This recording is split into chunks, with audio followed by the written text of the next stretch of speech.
Oh, hi. Okay, we are live. Hello, everybody. Welcome on in.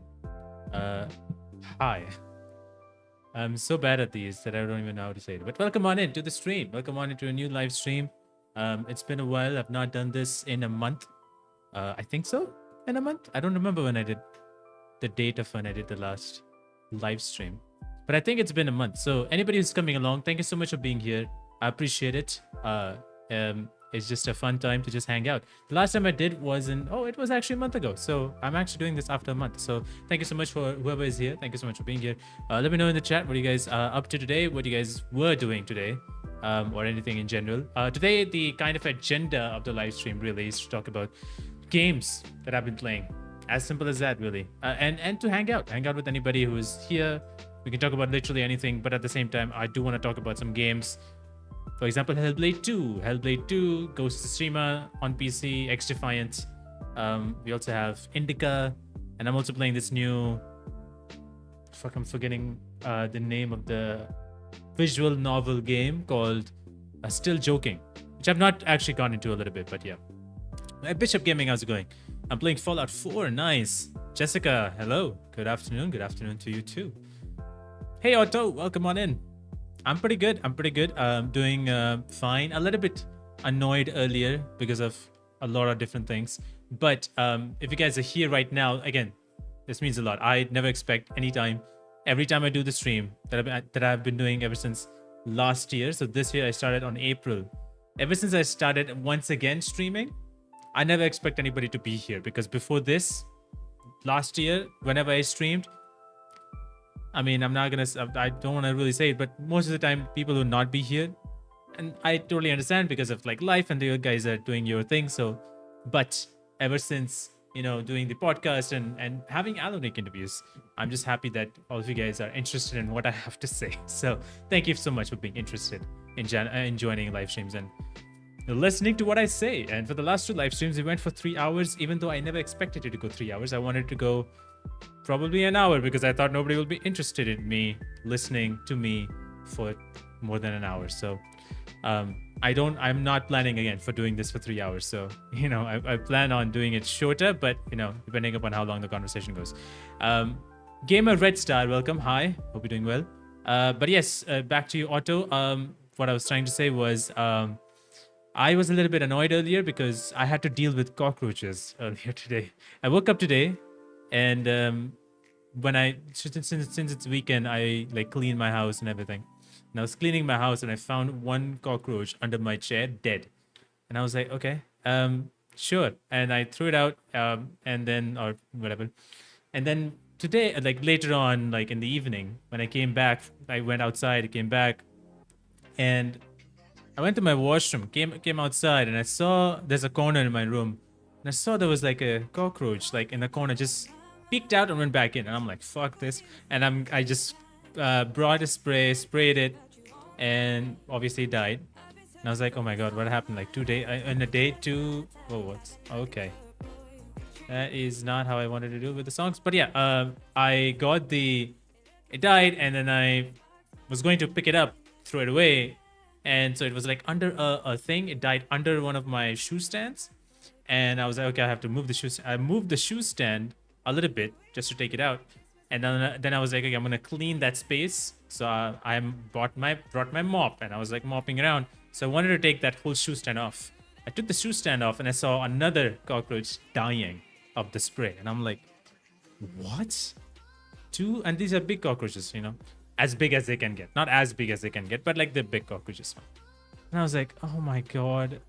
2. I got to see 3 in one day.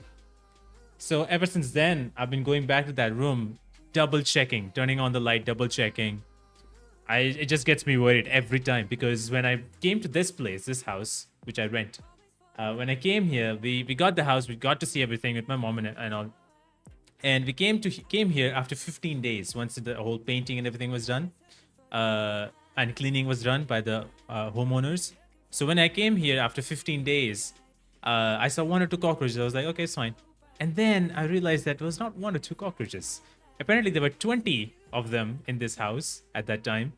And I was like, I'm done. I didn't sleep on that on that night. So I was like, I have to bring someone in. So I called someone. We did the pest control. A lot of cockroaches came out and they died. I was like, God damn it. So we didn't sleep here. We went to my sister's place. Slept there. Luckily, my sister lives here. So we went there. We slept. Came back here. We called someone to clean the whole house because there's a lot of them, and so they're dead basically. So we cleaned the whole house, and then the guy who did the pest control came back 15 days later, and he was like, okay, don't worry about it. You will be safe, or the cockroaches will be away for a year or something. Because he did all the pest control, so it went around all the holes and everything, so that the liquid has gone in. But now it's almost a year now, almost, like it's been 8 months now. So I'm like, oh gosh, if they're two already, do I have to deal with this again? So I'm like, I get very annoyed. I get very cautious in what's going on. So it just like the moment I see one, I just spray, I just pick it up. Even before they're dead, I just throw him out. I'm like, fuck him, I'm done. So if that kind of like made it a little bit odd for a stream to be in, but like that's one of those things that happened today. I just got very annoyed, and obviously when you get annoyed by things, a lot of things happens. When I was like reheating my food, some of it like fell down, and I was like, God damn it. I was pouring it on a bowl, and then some of it fell down. I'm like, God damn it. So stuff started happening worse and worse a little bit, and I was like, okay. I'm gonna keep it I'm gonna do things very slow right now. I'm gonna chill out. So so that what happened. That's what happened like in the last hour or so, unfortunately. Yeah, those bastards. I hate it. I know. I'm sorry. I didn't want to bring it up, but just what it was. I just wanted to get it out there. I'm really tolerant of bugs, but cockroaches just ain't them. Yeah. The worst I have to deal with were ants. My partner left a bin bag on the balcony. Oh no. Oh, ants are like, yeah, they're also annoying. I just hate roaches, man. Today I started to play Heavy Rain for the first time. I had no idea about the story of the game now. Oh yeah, Heavy Rain is a very, very fun game. I actually have not played Heavy Rain, but I know it's a very good game. I never played Heavy Rain though. Zachary, how's it going? This is big time nerd shit from me, but I love how they made Hellblade look like it was shot on an anamorphic lens. I love how they look, and it's super unique to see in a game. Hey, Kshitish, how's it going? I recently completed Quantum Break. Nice. Very cool. Quantum Break. Oh, okay. Quantum Break. I was like, Quantum what? There was always, I don't know why, Quantic Dream and Quantum Break, and I confused them for some reason. Anyway, that's pretty cool. I have Quantum Break. I never played it. I have the game, so maybe sometime I will be finishing it. Why is this supposed to be... I wanted a music and not a fucking vocals thing. Okay. But thank you to everybody who's been here. Hit the like button if you guys haven't already. It really helps out the stream. I get to know specifically, especially, let's go with that word, that you guys want more of these streams. And I kind of want to do more of these streams, really. I kind of wanted to do this stream kind of every week. I don't know, like I really like just sitting here and talking about a lot of different things that I want to talk about if I have things to talk about.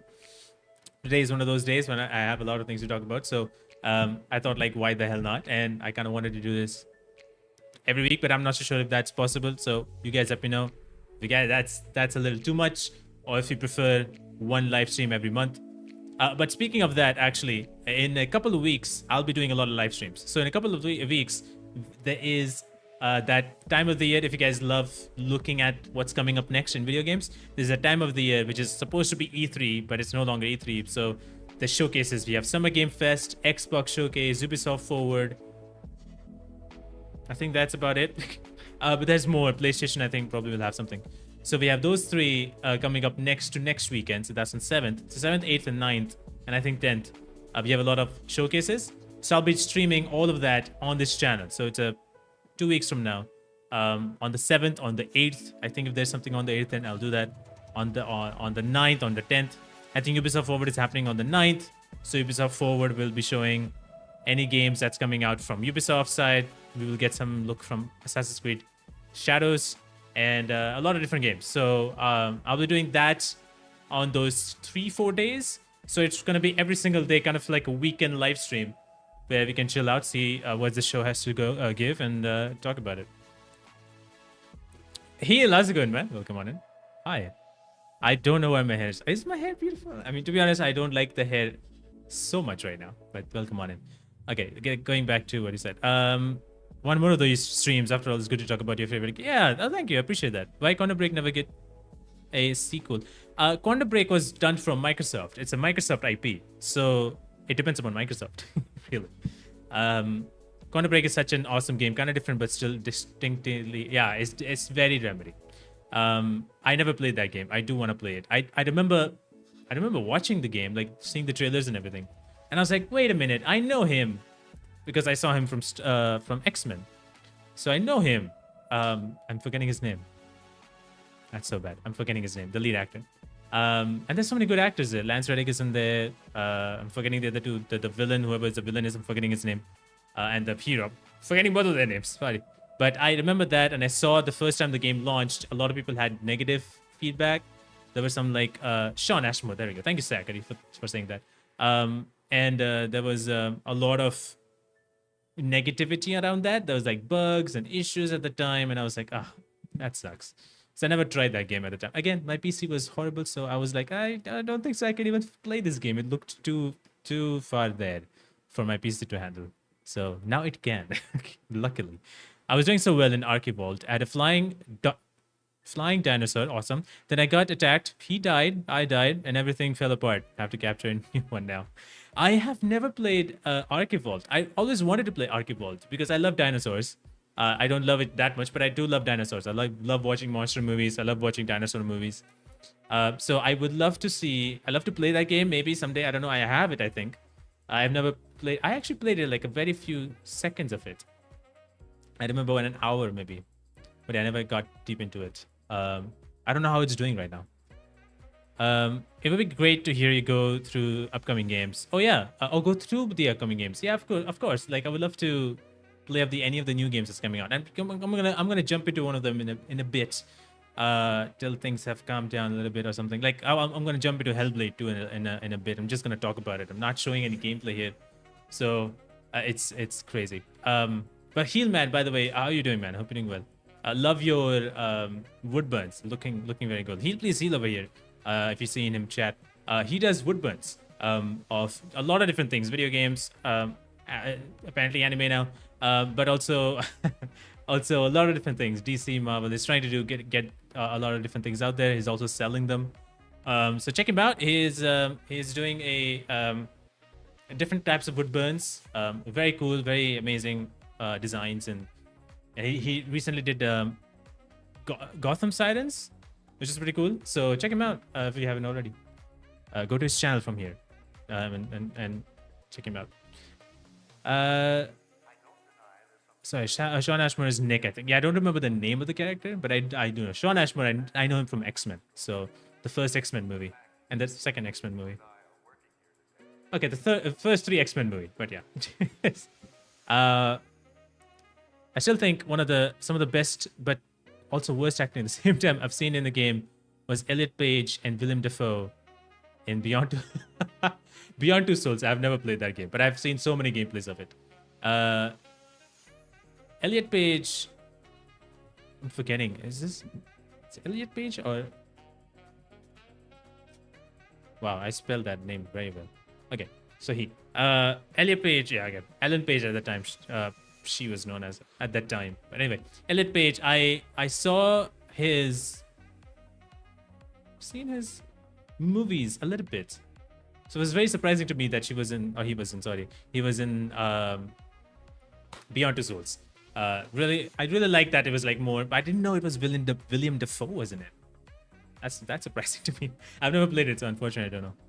And Courtney Hope as Beth. Yes, she was in Quantum Break, which is pretty cool. Very good back then. Also, just got better with chess in control. Yeah. Funny supply. I found a new supplier today, and man, is it ever a candy store for me? Candy store. Okay. All right. I would love to hear more about that. Do you think today's? Oh wait, you said something. What about AC Shadows controversy and pricing? We will get into that one by one, I think. But maybe I'm gonna get into that a little bit. Do you think today games have gone too much into graphics that is increasing budget? There's a lot of things going on right now. So let me go one by one and see what happens. Hold on. So let's go with Assassin's Creed Shadows, right? There's a lot of controversy going on in that. Stupid controversy, to be honest, but there's a controversy. Which, who would have thought? I mean, It's a ridiculous controversy, but it is what it is nowadays in the internet, that people just thrive in controversy. So, I think it was this one. So I'm just gonna bring this here. That is, I don't want to record OBS. I want to see if I'm doing that. That is not the right one. Is that PS? Okay. Logitech cam. Okay. Chrome. That sound. Oh, that's fine. Sounds nice. So I'm setting things up. I definitely did not set things at the right time. I'm gonna go with this maybe. Oh, it's not this one. Oh, okay. So there's this thing going on with okay, we're not gonna just ignore the ads.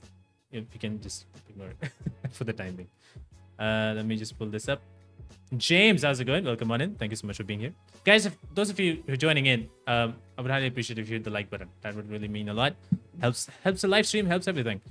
Definitely also voiced a villain in James Bond game. Yeah. Oh, James Bond game. Oh, I didn't know that.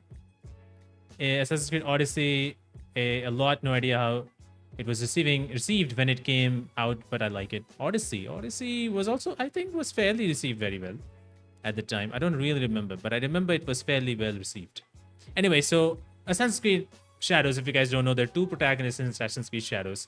One is like Neo. I'm just forgetting the names, but I'm pretty sure that there will be names here. They're two basically characters. I don't know their names though. Anyway, so there's a female, there's a male. The male is a black character, and then there's a female who's based on Japan. And so obviously people are saying is woke because of black samurai protagonist. But apparently it's based on real black warrior or something. I don't know about if it is based. There's no such like information. I guess accurate, concrete one. But of course, people are just talking about it's been woke. The video game has woke because one of the playable main characters is black, even though he is based on a real black man who served as samurai warriors.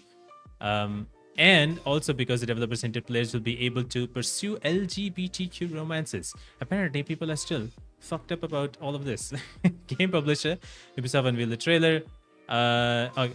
Neo is the name of the female ninja assassin, and the samurai is called Yasuke, who's a black man, based on a real samurai of African origin. Developers said in a blog post they decided to include Yasuke because there are still plenty of questions and speculation surrounding a real life inspiration, which allowed for creativity in creating his character. It's not native to Japan, allowing both Yasuke and the player to discover Japan at the same time, which makes sense. The developers also hinted that players can pursue LGBTQ relationship as either the main character. Romantically, they will also attract and be attracted to different types of people, with option for multitude of relationships, which is, I think that's the first time it's doing it. But yeah, there's obviously criticism on it being woke. Don't care about another YouTuber. Sure, 1.3 million subscribers, who cares? Calls it pandering to base a game in feudal Japan on a black character instead of real Japanese hero in a real Japanese period. How dare you to talk about to have black person in a Japanese game? What? How dare you? Also criticize the game. Daily Wire media organization to 4 million. Who cares about how many? Exactly what I think of when I think of feudal Japan. Ever cracked open a history book? Have you ever seen a history book? There is no such black men in Japan at that time. Man, Assassin's Creed is not history accurate. There is no accuracy on what happened before. It accused of the game vapid, empty representation. Okay, another very fun thing. That he supported Yasuke as a character until Ubisoft made him gay. And I'm fine. According to this person, whoever this YouTuber is, where's this guy? Michael Knowles. According to him, he loved the fact that there's another character. But don't make him gay, because that's bad. But apparently, according to the historical figure, or accuracy, I guess, is a real historical figure thought by historians as the first black samurai. Those exact origins are very unknown. Many historians believe he was from Mozambique, while others claim he may be from Ethiopia or Nigeria. Yasuke traveled to Japan with the Italian Jesuit missionary Alessandro Vallignano in 1579, likely to service him as a bodyguard. Historian Thomas Lockley told Time. Okay, Yasuke and Vallignano traveled to Kyoto in 1581, where Yasuke met the Japanese warlord Oda Nobunaga, known as the Great Unifiers of Japan. So apparently there was someone who actually at least was in Japan. Historians at the time, based on right now, historians, and again, this is 1579. Don't have any data, but they believe that this was the first black samurai. And that's why the game picked it up and be like, okay, you know what? We're going to have a new character who's of different race, and we're going to bring him along to Japan. And he is going to be as if the player is also who doesn't know about Japan, maybe. They get to know Japan through his eyes and through his visions. And I think we can switch characters between the black character or this character Yasuke and Naoe, the female character. So the male character and female character, we can like switch between these two. I don't know how the game is going to be. I have no idea. We have not seen gameplay, but I think it's going to be switching between these two characters. So we can switch anytime. I guess so. So it's just funny to me that instead of thinking about everything else that this game has, people are talking about why the character is black and why there's gay stuff in it, instead of talking about why the pricing is high and why there are multiple editions of the game. One that you can buy for $130. Why? Because you can get to play the game 3 days early. Man, that's a steal deal. How could I ever not pay for that? My God, I cannot believe it. I'm gonna pre-order it right now because it's $130. I have a lot of money. It's ridiculous. People just cling on to it all of this. So annoying. I'm looking forward to AC Shadows. Still need to play Valhalla and Mirage. Do they know that historically there was an actual black? Exactly. To answer your question, Shitesh, no, I don't watch IPL.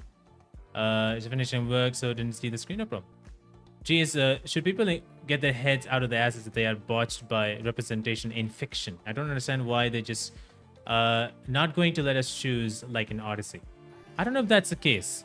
About if they can choose. We don't know. We don't really know if that's the case, you know? Maybe that is the case. My 2 cents as a gay guy is woke stuff being included in media like this just doesn't feel genuine. To me, it just feels like it's being done for sales and to look trendy.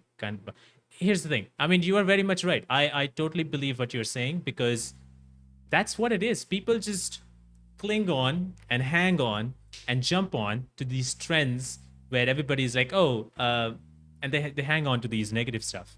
Be like, hey, woke. And somebody who doesn't even know about anything, okay? For someone who does not know about Japan and does not know about the historical time of Japan, does not know what happened in 1579, does not know what happened at that time, has no clue about Japan, they will be the ones like, I know in Japan, you're supposed to have Japanese people and not black. Like, what are you saying? You don't even know anything about it, but you're just talking about it because everybody else is talking about how bad it is. And you're just going along because everybody is also saying that. You have done no research. Do a little bit of research, motherfuckers. Just do a little bit of research. You will know what's happening. And yeah, while this is not accurately based because the information that there was a black samurai, who it was, how it came from, like all of that is not there. Like it's believed that he was the first black samurai. It is a belief because there was some information around it. So based on that, they have built a character like this, which I don't know why that's a problem. Even though if a character was black, and even though let's just say that character never existed, why is it bad all of a sudden? There's a show, if you guys don't know, called Shogun. In Shogun, which is based on Japan, there's one character who comes from England to Japan to essentially capture some part of Japan. Essentially was the idea, but he stays there for quite a bit, you know. So that's a outsider coming to Japan, an English guy coming to Japan, staying in. But that's not historical. I don't know if it's accurate, whatever. But I don't get. It makes for a good story. Like it's a good thing. It's someone outside perspective is coming in. He has different feelings and beliefs, but he gets to be a part of Japan. He gets to know Japan. the viewer gets to know Japan. Stays in Japan. That's excuse me. Shut up.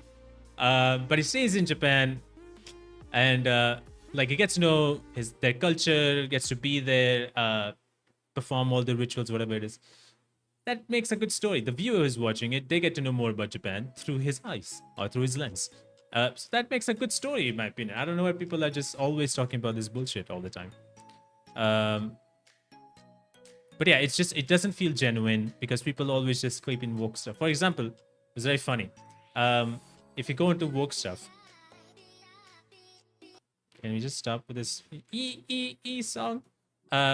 The one thing that I recently saw that a lot of people are complaining about for some weird reason was in Marvel Spider-Man Miles Morales and Marvel Spider-Man 2. Both the games, specifically Marvel Spider-Man 2, people complained about the game being woke. And I was like, excuse me? What? What? The game? How? How is that game woke? I was like, Miles Morales is a character written in comics. Like, it's just all these things just makes no sense. And people are out there who are just like this. But it's just like a bullshit controversy, which makes zero sense. And now people are just becoming knowledgeable. They have knowledge about Japan now. They're talking about how it is not fair representation. And at the same time, nobody's talking about the pricing. But the game has like a $130 edition, where if you buy that, you get to play the game 3 days early. Nobody's talking about that. $70 for a game like this. But just see, it's fine. But if the gameplay is not even out, the game is not even out. Like, you have not even seen the gameplay. Like, if you see the gameplay and if you have criticism on like, okay, that's not looking good because of this and this and this, makes sense. Gameplay is not even out. Wait for a couple of weeks, see the gameplay, and judge for your fucking selves. But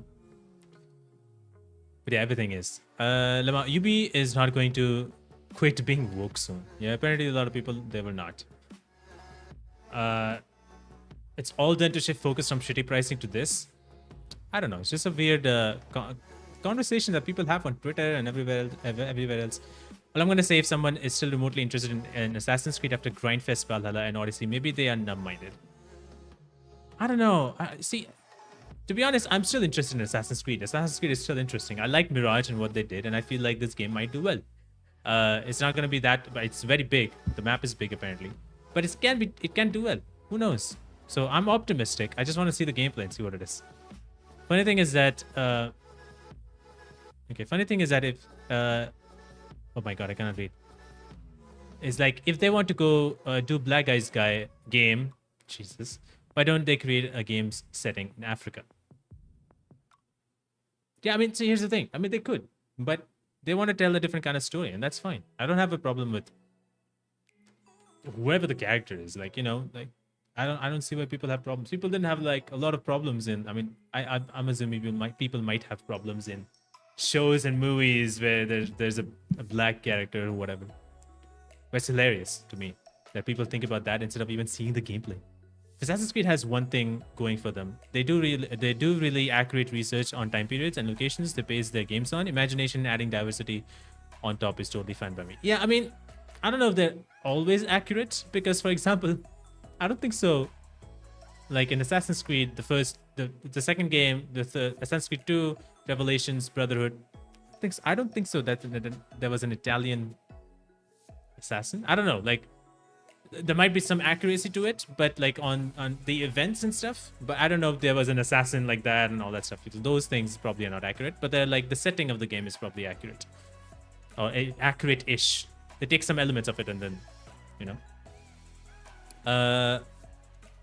I also have a horrible feeling some shareholders or higher ups intentionally made them choose a black protagonist because they knew it could cause controversy and get people talking about the game. I don't know. I mean, that's a weird conclusion to go to, that the shareholders and higher ups made. Shareholders have nothing to do with this. They don't. The shareholders have no say on, because they have no idea about it. Shareholders have no idea about games. They have no, all they know is money and how much money they're going to get in return. Shareholders will have no idea about how the game should be. That's just how it is. Publishers might have some say in it. but like what publishers and stuff like, but like not so much that it's gonna change the game completely. Like, no, you introduce this. It's just a different additional thing to add on. I mean, I don't even know why that's a conversation of like why there should be a black protagonist or not. They want to have it, they want to have it, you know. Diverse characters in them cause people telling those stories generally want those kind of characters in it. Yeah, I mean, why not have some diversity? What's the problem with that? And it's not like from out of nowhere, Japan, half of the people in Japan are black. You know, I mean, like if that happens, I would see like, okay, I can see some kind of conversation there, but you know, that's one character. It's like, come on.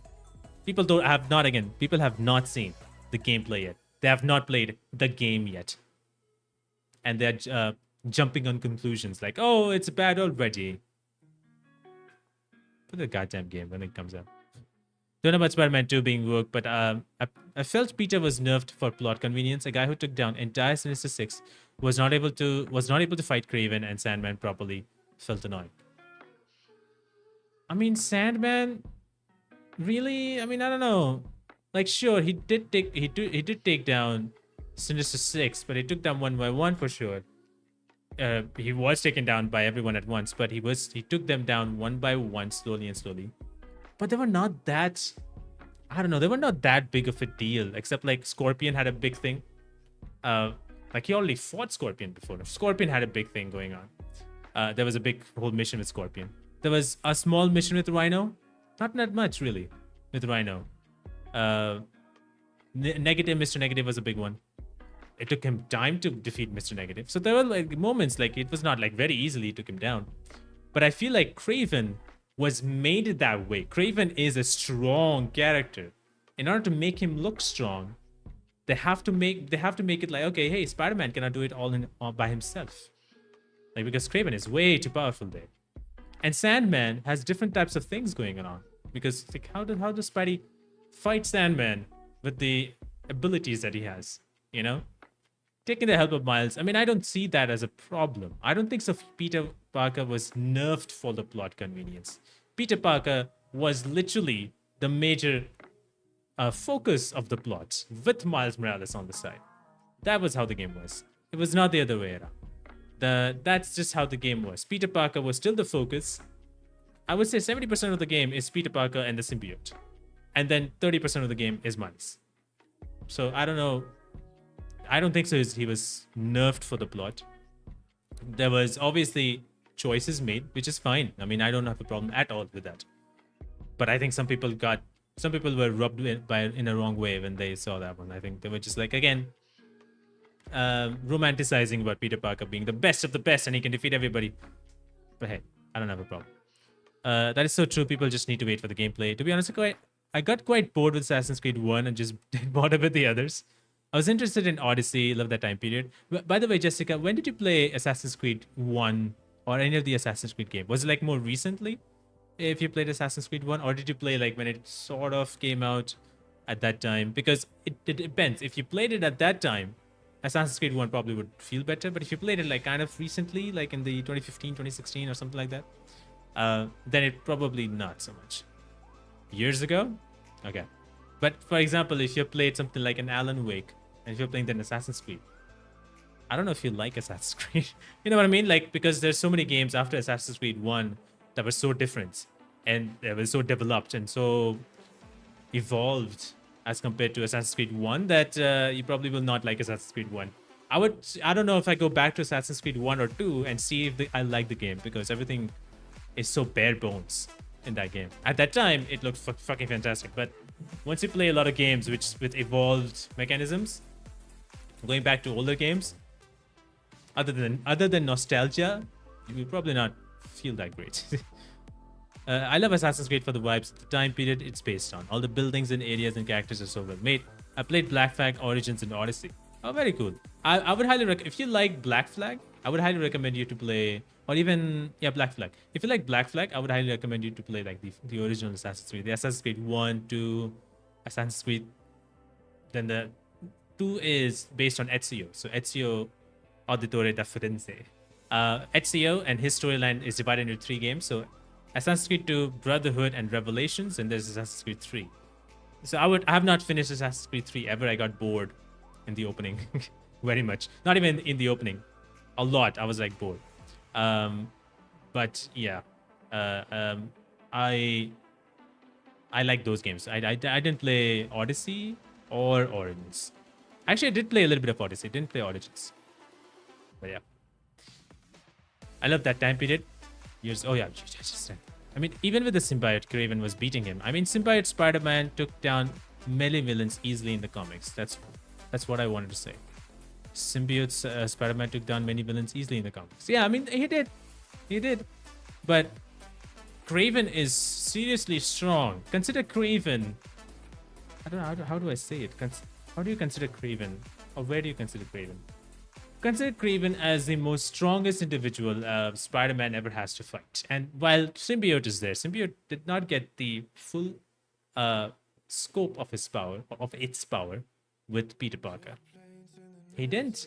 So while he still was very powerful, he wasn't as powerful as compared to Venom.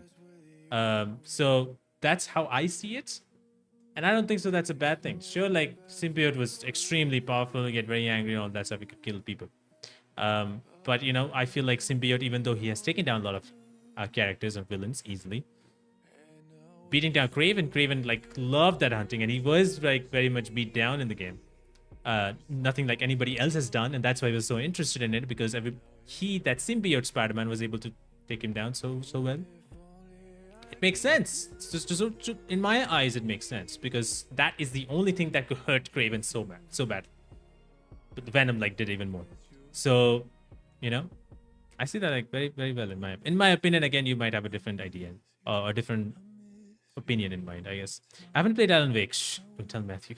I keep forgetting this isn't Twitch, no problem. But hey, it's fine. Not an issue. If you haven't played Alan Wake, and if you want to play Alan Wake, definitely check it out. There's a remastered version of Alan Wake. Then you can play Alan Wake 2 and stuff. Love talking to you. Gotta go to bed. James, no problem at all. Thank you so much for being here. I appreciate it. Assassin's Creed 1 is underrated and is set the foundation of the series. Yeah, I think so. I'm not sure. I'm not so sure if it's underrated, because it was very much beloved at the time when it came out. It was very much loved. It still is. It's a nostalgic game. You know, like, people love it.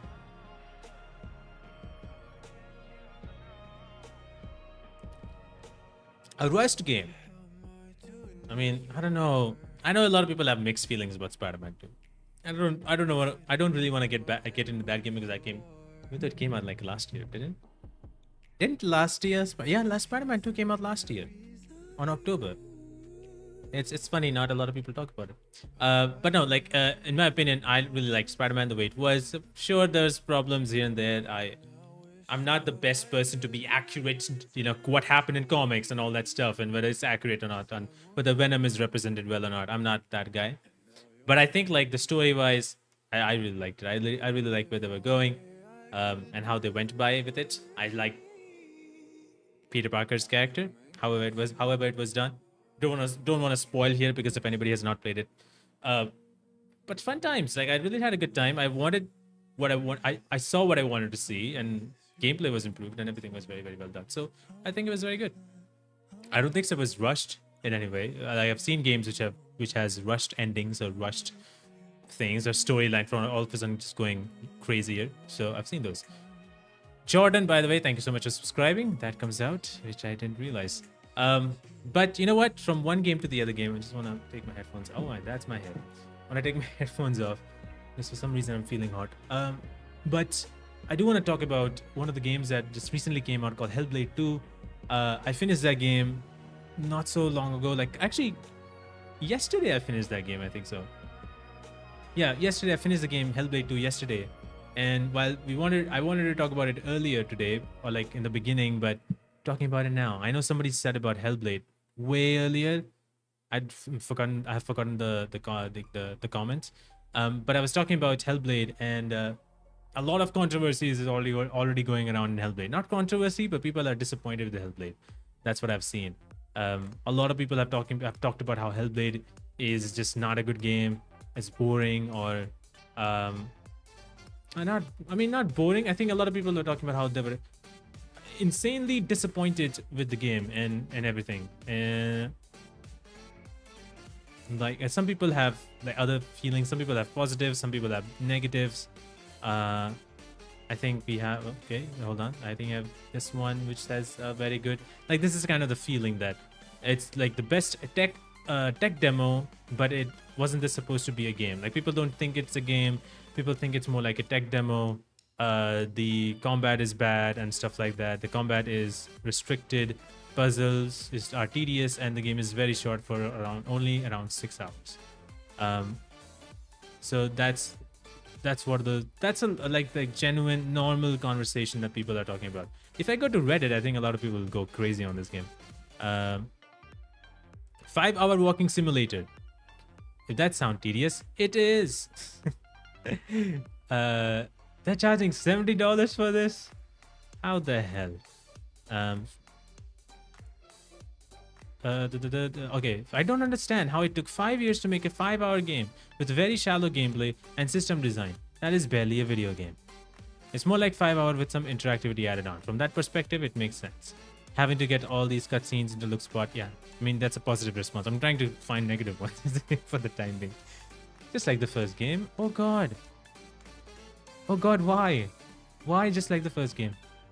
I'm so tired of people defending this game. It's barely a game, and I don't misunderstand me if you enjoy, but stop attacking people that criticize it. It's not unreasonable for gamers to have issues with this title. It's way too expensive, and it's basically just a tech demo. It's like 5 hours. I played the first game, and it was boring. Literally all you do is walk, solve puzzles. What the fuck is that? Is that a game? And occasionally fight enemies. But the battle mechanics are ridiculously shallow. I just love that. It's funny if this Osina guy, if he has played this game. Oh no, don't go there. If he oh my god, can you just open it up?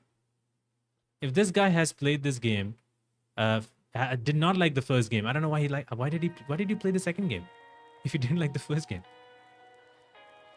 It took them 5 years to make a 5-hour game. What the fuck did they do? So the basic idea is that's how people have been talking about this game. How dare they make games for 5 hours after making it for 5 years?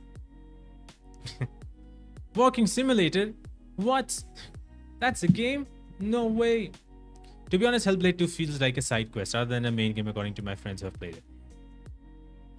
Okay, so here's the thing. A lot of people are talking about like how it's a walking simulator. What the fuck? And how it's like boring and there's no combat at all. And especially those people who say, I've played the first game, by the way, and I love the first game, but the second game is boring because you walk all the time. And I'm like, didn't you do that in the first game? Like in the first game, you walk all the time. The first game is you actually walk all the time. You have occasional combat. The combat is again restricting in the first game. Everything that the first game has is in the second game. And there's a little bit more, but everything in the first game is in the second game. So I don't know, based on some people's thought processes of how it's a walking simulator, but I liked Hellblade 1, then why did you like... But then why is the complaint about walking simulator? Why is that a complaint? That seems like a wrong complaint to make, you know? It's like, for example, if somebody's playing, like, I know Bishop mentioned Death Stranding. Death Stranding is like one game, but if somebody has played Life is Strange, for instance, that's a walking simulator game, you know? And there's nothing in it, by the way. There's even no combat in that game.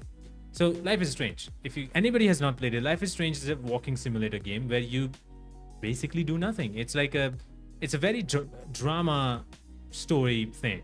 You know, it's very extremely heavily based on stories. But your choices, it's based on your choices. You know, you make choices, the story progresses based on your choices, and that sort of thing. And there's like 4 games now, 3 games. Hold on. 4 games of Life is Strange, right? And all those games have basically the same thing. There's no change except visuals and stuff like that. But story is the main focus. Story is the main beat of that game, and some of the mechanics here and there. And you know, every single game, Life is Strange has a character who has powers. The first game has the character having the ability to reverse time. The second game, the character had the ability to lift things up without touching. The third game, the character has the ability to feel emotions very heavily. Like it feels like there's an aura around a person of particular emotion, or with a particular emotion. So there's like powers in that game that a character has. Imagine if the next Life is Strange game has come out and everybody has played these Life is Strange games, and the complaint about the next Life is Strange game is it's a walking simulator. It makes no sense. Like, you have played Life is Strange game. Why? So for me, in my opinion, the people are talking about who have played the first game, first of all, liked the first game and played the second game and complain how it's a walking simulator makes no sense to me. Why? I don't know. So that's one. Secondly, I think, like, obviously, here's what I think about Hellblade 2. I'm not going to say it's like better than the first game. I do understand the people's complaints about some of the combat system, and I'm going to get into that because Hellblade 2 is visually looks fantastic. It's probably the best looking game right now in the market. Hellblade 2 looks amazing. Visual aesthetic wise, the lens that they kind of choose to use. I think somebody mentioned about the lens style from the movies, anamorphic lens.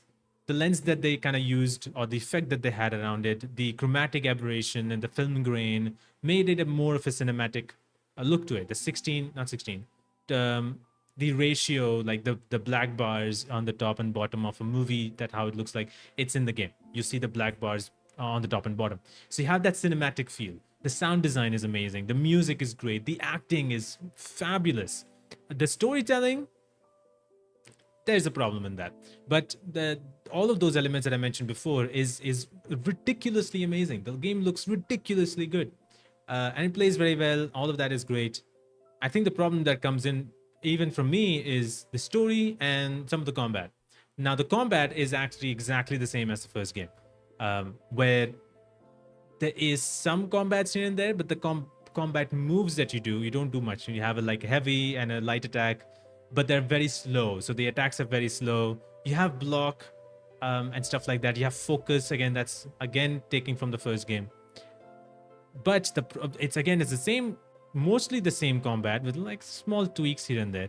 But the problem with the combat is, while you face enemies kind of occasionally, you're facing sort of different types of enemies a little bit later. There's a point of the game where you go inside a cave, and in the cave, like, it's all dark and everything, and you get to face these zombie-like looking creatures. And it's like kind of like a horror-ish moment or segment.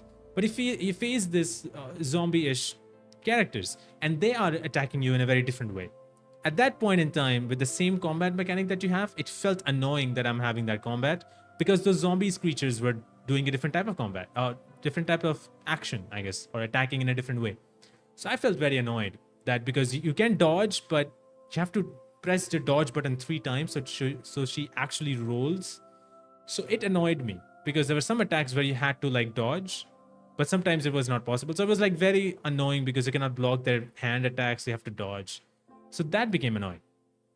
I see that as an annoyance, and I was like, man, I want to get out of this place, because those enemies I could not fight with that combat style.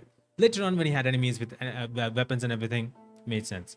There were other moments in the game where you had to fight a lot of enemies, one by one though, but a lot of enemies. Very cinematic again, one by one. Anybody can play it, in my opinion.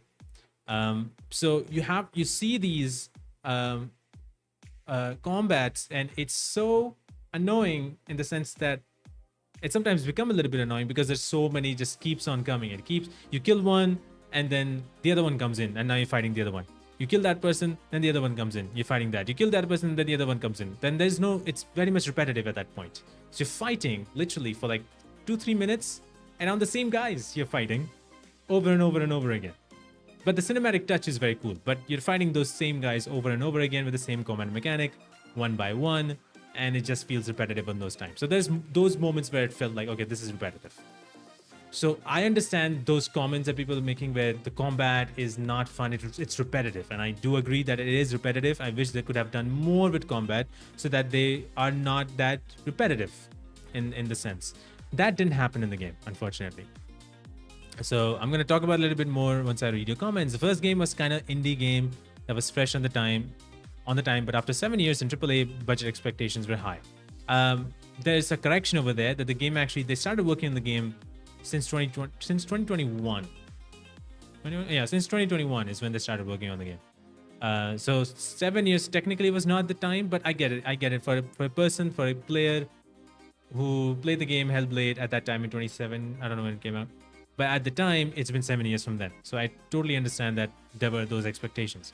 I have not played my PC, is too weak, but yeah, but whenever I've seen it, it felt boring. Have you played the first game, by the way, at any point in time? I don't know if you mentioned that you played the first game. But if you played the first game and you feel like it's boring, then definitely the second game is not for you. Again, this is not a game for everybody, for sure, 1000% sure. If people like this kind of game, if you want to play, if you want to see whether Hellblade 2 is a game like for you, play Hellblade 1. Play Hellblade 1. You will probably have a better experience playing Hellblade 1, and maybe that way you can decide whether this game is for you or not. For me, it was a game for me, so I wanted to play it. But obviously there were issues. The combat, hold on, what's happening here? Why the hell did I get so much?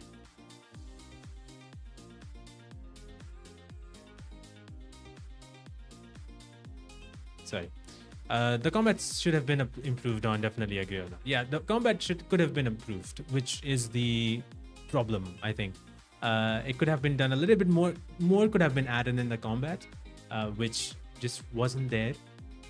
So I see that as a problem. I definitely see that as a problem, that the combat could have been evolved. And again, it's all about the conversation is here that, okay, it took them 5 years to make this game, but they heavily focused on cinematics, the camera works, the visual design, because visually the game looks amazing. So visual design, character work. They also focused on one-shot camera design, where there are no cut camera, I guess you can say that, where none of the scenes have any cuts. It's not between a scene. So basically, if there's a scene, if they're moving cameras, it's done without any cut. All that particular scene, where there are actors in it or characters in it, so they have not done that cut. But at the same time, there's no loading screen in the game. So for example, if the scene ends, it just doesn't go fade to black and then fade back to light. It does not fade to black ever. So for example, let's just say I'm standing here. Let's just imagine this is the game and this is the room. There's a window right here. So let's say my scene ends here. So the camera from here pans to my window, goes outside of the window, goes up in the sky, and then a little bit ahead starts coming down, and then goes to another window, through another window, or maybe through a door, and gets into another person's house where I am in next, showing that I moved from my house to that person's house where the next scene is. That's how they transition between scenes, which is very cool. I love it. That was amazing. And so they focused on that. They focused heavily on how to make transition extremely smooth, where there's no loading screen. It's like there's no transition even. And as per games are concerned, it's literally one smooth scene. So they focused on that. They focused on visual design. They focused on graphics. They focused on animations, facial expressions, even though when you're walking in the game, how they should be as accurate as possible, how motion capture can be as accurate as possible. So those things they worked on, and that's why it took that time. They didn't work so much on puzzles and on combat as much as they could have.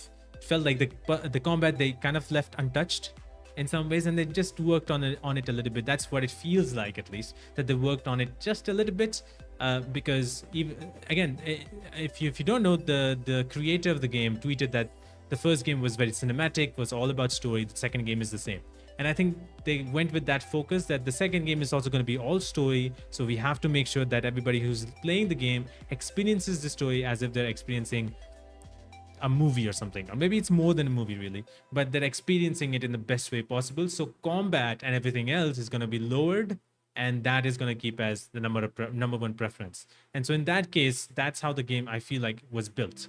I'm gonna put my headphones on, but that's, I feel like, how the game was built around, and people just didn't like that one, or that style. It could have been better if the story was also in that aspect. If the story was that good, people probably would have played that game a little bit, or would have liked that game a little bit more. But the story was not as good as compared to the first game. For the first game, maybe in 2019, I was a different person on that.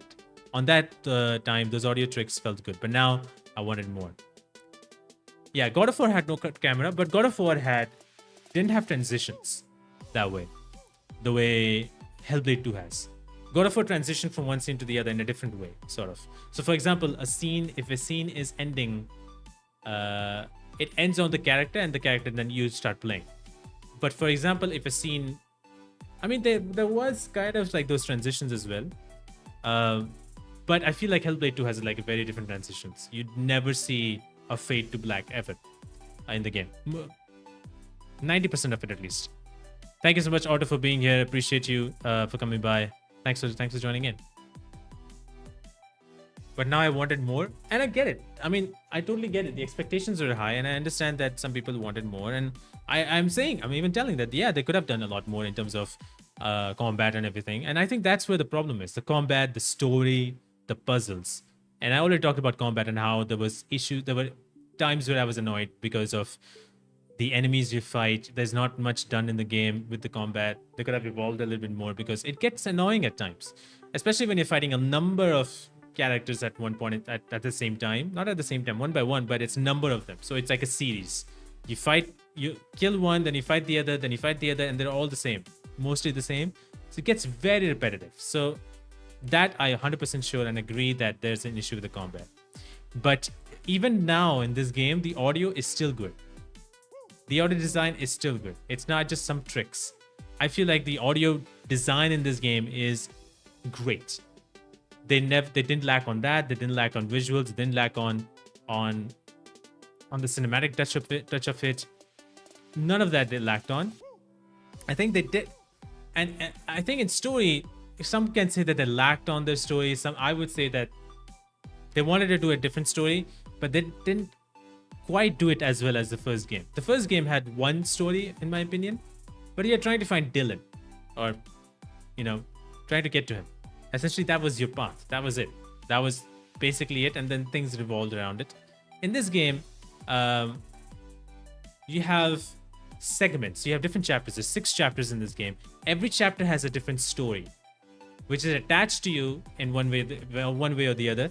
There's something going on in the story that is familiar to Senua in some ways. So she's fighting with herself as well in that headspace, but there's also another story going on which is separate from her. So those stories are segmented in different chapters, and they're being told well, but there's not a cohesive storytelling per se, which I wish there was, but there isn't. You don't really get attached to any of the characters, unfortunately, except the very end part, which I'm not going to spoil. The ending I really loved, which is really cool. Those again, the presentation of the ending was very nice, in my opinion. But yeah, it's just the story was not as cohesive as compared to the first game, which I totally understand as well, on why people did not like the story as much as compared to the other games or the previous game. So, but there was also another thing, which was the puzzles.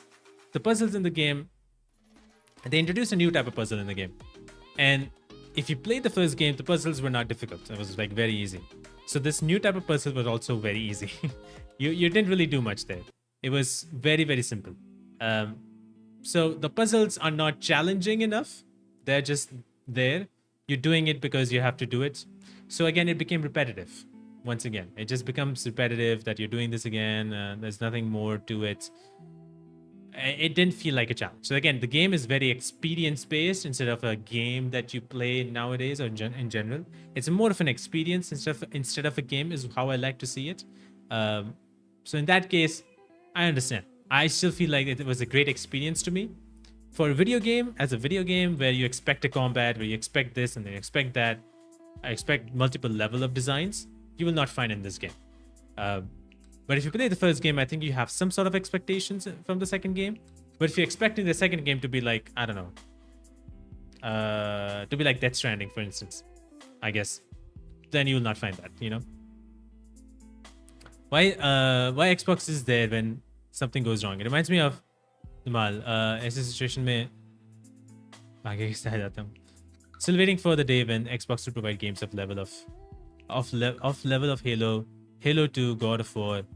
Waiting for Xbox is like hoping miracle to happen. I mean, I can understand why you have the sentiment of like why somehow Xbox is in this, but I don't think so. This game is bad. Like, people are marketing this game as this is a horrible game. I don't think this game is horrible. You're telling me that this game is equally as horrible as Suicide Squad Kill the Justice League. And I've seen someone said that. Luke Stephens said that. Like I did not like this game, and I've played Suicide Squad Killer Justice League. That says something. I don't think so. It's that bad as Suicide Squad Killer Justice League. Or some other games, like I don't know. There was like King Kong game that came out recently. It's not as bad as that. It's not as bad as fucking the day before. It's not. It's people are making it extremely bad when it's not that bad. You know, sure there are problems in the game, absolutely. Not denying that there's no problems.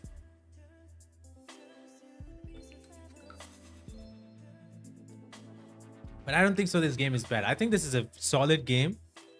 People just had different expectations, and then I even understand why people have different expectations, and I also understand that those expectations make sense. Expectations makes complete sense. But I feel like as a game in general, this game was still very, very good. A lot of leaps were made in this game that no other game has made. So I still think that this game is really good. It's not for everybody, for sure, damn sure. But people are like now talking about how horrible this game is, and for someone who has not played the game and just is reading news or whatever, they seem like, oh, this is a game which is horrible, and they rank it with games like The Day Before or that King Kong game, whatever that game was, or Gollum even.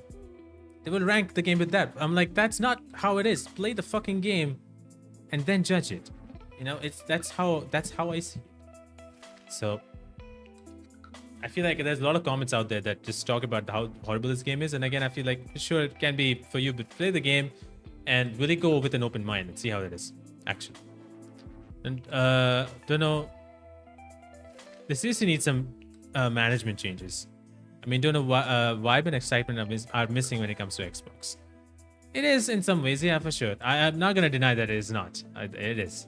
Like when Capcom game comes out. Oh my god, why can I not read it? Oh my god, shit. Okay, bro. Fucking hard emoji. It kind of feels like an event. When Capcom games comes out, it feels like an event. It does, yeah, for sure. Capcom games is that way.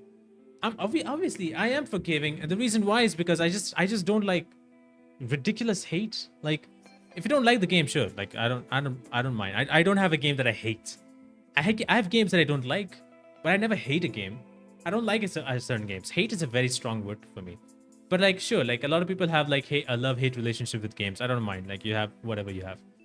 But I just feel like when some games are being talked about so badly, in such negative ways, I feel like, I mean, really, you have to be that negative, really? So in that way, I'm still very much optimistic for Xbox, whatever they're gonna do. I don't know what they're gonna do. Things are not going so well with Xbox, for sure, like with all the firings and all the stops, all the shutdowns and all that stuff. It's not good. But I'm still very optimistic about Xbox. I want to see what they can share, what they can show. Hopefully whatever they're showing, it actually comes out this time. So I have those obvious like doubts with Xbox, but I still feel like Hellblade 2 was pretty good. And yeah, Capcom, whenever a game comes from Capcom, it's very polished, it's very good, and people have like very high expectations from Capcom, and they deliver in some ways. But Dragon's Dogma 2, for instance, had a lot of controversies with microtransactions. Capcom does microtransactions in various games.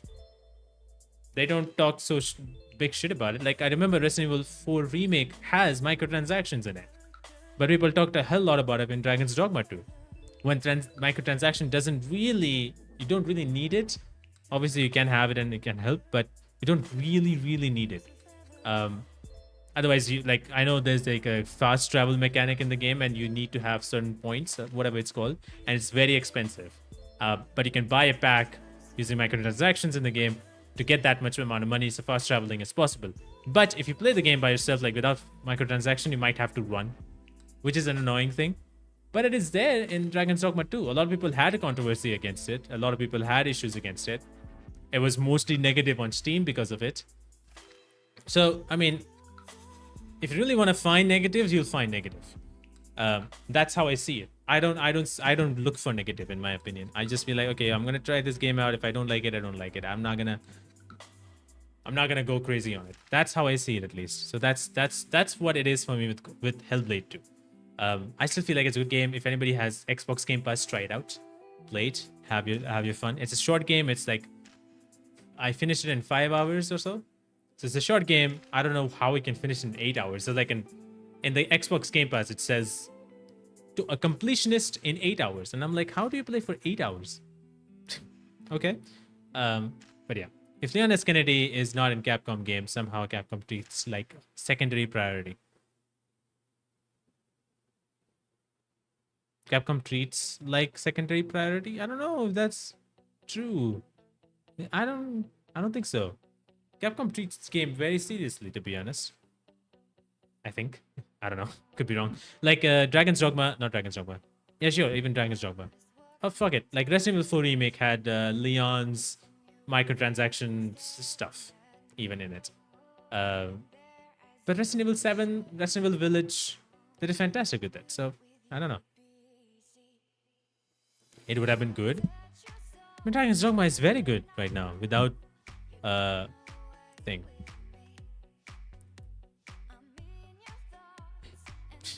Okay, I mean, I understand that.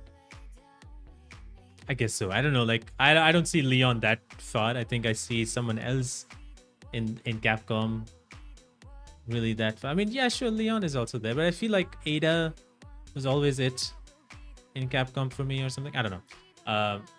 So I have a little different connection with Leon. I like Leon a lot, of course. Leon is like the guy in Resident Evil games. But I always saw the females first. So that's just me. But yeah, that's Hellblade, in my opinion.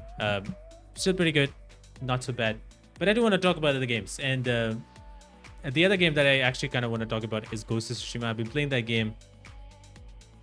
Not so much. I played like 2 hours of that game, so not a lot. But I did play a couple of hours. Now I have never played Ghost of Tsushima before, even though I did speak to Daisuke Tsuji, who played Jin Sakai, the main character in Ghost of Tsushima, and he also played Scorpion in the recent Mortal Kombat game. We mostly talked about that Mortal Kombat game, but we also talked about Jin Sakai and how much he loves Ghost of Tsushima, and how much of a fan he is of Ghost of Tsushima. So, and he tweeted about it, like Ghost of Tsushima came out, he's very happy about it. And Ghost of Tsushima, man, looks amazing. Like, it's just a breathtaking game. I've been taking screenshots of that game in those 2 hours quite a bit. Not a lot, but I've taken like, I don't know how much I've taken, but I've taken a lot of screenshots in the first 2 hours of the game. I have yeah, not a whole lot, it seems. But I've taken like around 50 screenshots in those approximately 2 hours, I think. Yeah, approximately, I think 1.5 hours I've taken like 40 screenshots. Yeah, I've taken 40 screenshots. It's just a screenshot fest in that game. So you take a lot of screenshots. It looks beautiful, extremely beautiful. And that game is just lovely. I love that game. The game has wonderful combat, doesn't have a lock-on system. I'm still playing on a controller because it feels better. Doesn't have a lock-on system. It's you have to like turn your controller's direction. So if you're playing on a controller, you have to change your direction here and there to attack whatever you want to attack, which is pretty nice. I think you have block and parry as any other game is. So it's pretty fun. And then very pretty looking. The story right now is also very enticing, and I'm loving. I really wanted to do a lot of missions. I was doing some side missions. I got the first praying with the fox thing, which is very fun. So the game is wonderful. I still have a lot to play. My first impressions is it's like only 2 hours, so I really don't have much of an impression, but I feel like the game is beautifully looking. The fact that you can change the time of day in photo mode is amazing. And right now, the fights in that game is amazing. Like Rise of the Ronin had like, you know, all very heavy on parrying and all that stuff. Ghost of Tsushima also has that, but it just feels authentic. Like there's multiple moments where you are fighting a game. You're fighting a character, like he's like kind of the leader in some ways. He's leading the pack, let's say, and you're challenging a duel against him.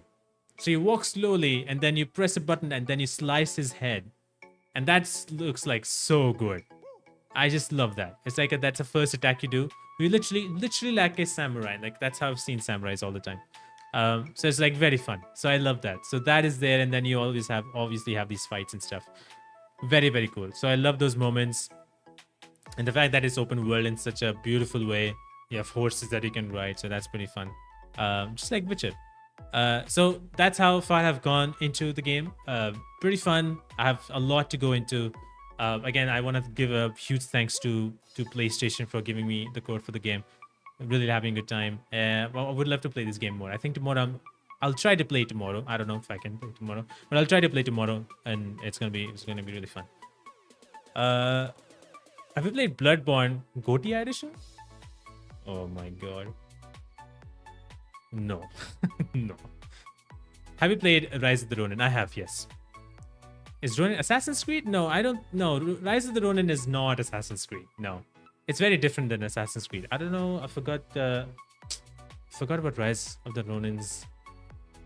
Oh my god. Who made Rise of the Ronin again? Team Ninja. They have made what again? Neo. Wait, they didn't make... Did they?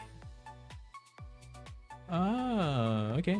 So they made Ninja Gaiden. They made Wulong Dynasty apparently. But Neo is what they have made. So it's very much... Oh, Stranger of Paradise they also worked on? Okay. But yeah, it's very much based on how Neo played, I guess, in some ways. So you have like a very heavy focus on parrying. You have to know how to parry. There's a specific timing, so you have to know how to parry. It's like that a little bit of a Souls-ish, I guess you can say. I don't know. That's probably the best comparison I can make. I don't know. But it's just like you have to be very, very precise at parrying. And every combat can actually be horrible. So it's just going to be one of those things where you have to really take a look at how the enemy is playing and how it's fighting. And you have to understand his fighting tactics so that you can parry his attacks. And then you can fight it. So that's how the game is mostly. It's open world, but it's not Assassin's Creed at all. Not one bit. There's some side missions here and there. It's a fun game, but, you know, it just looks like a... Well, not a next-gen game. It just doesn't look like that. But it's a fun game. It's not that bad. Will there be Ghost of Tsushima 2? I hope so. A lot of people are expecting Ghost of Tsushima 2. There's no official announcement. There was a rumor that Ghost of Tsushima 2 is coming out.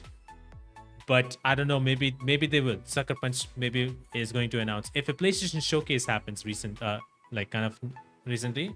then I think we might see Ghost of Tsushima. Sorry, one second. You might see Ghost of Tsushima too. I want to play Ghost of Tsushima fully first. I really want to play that game very well.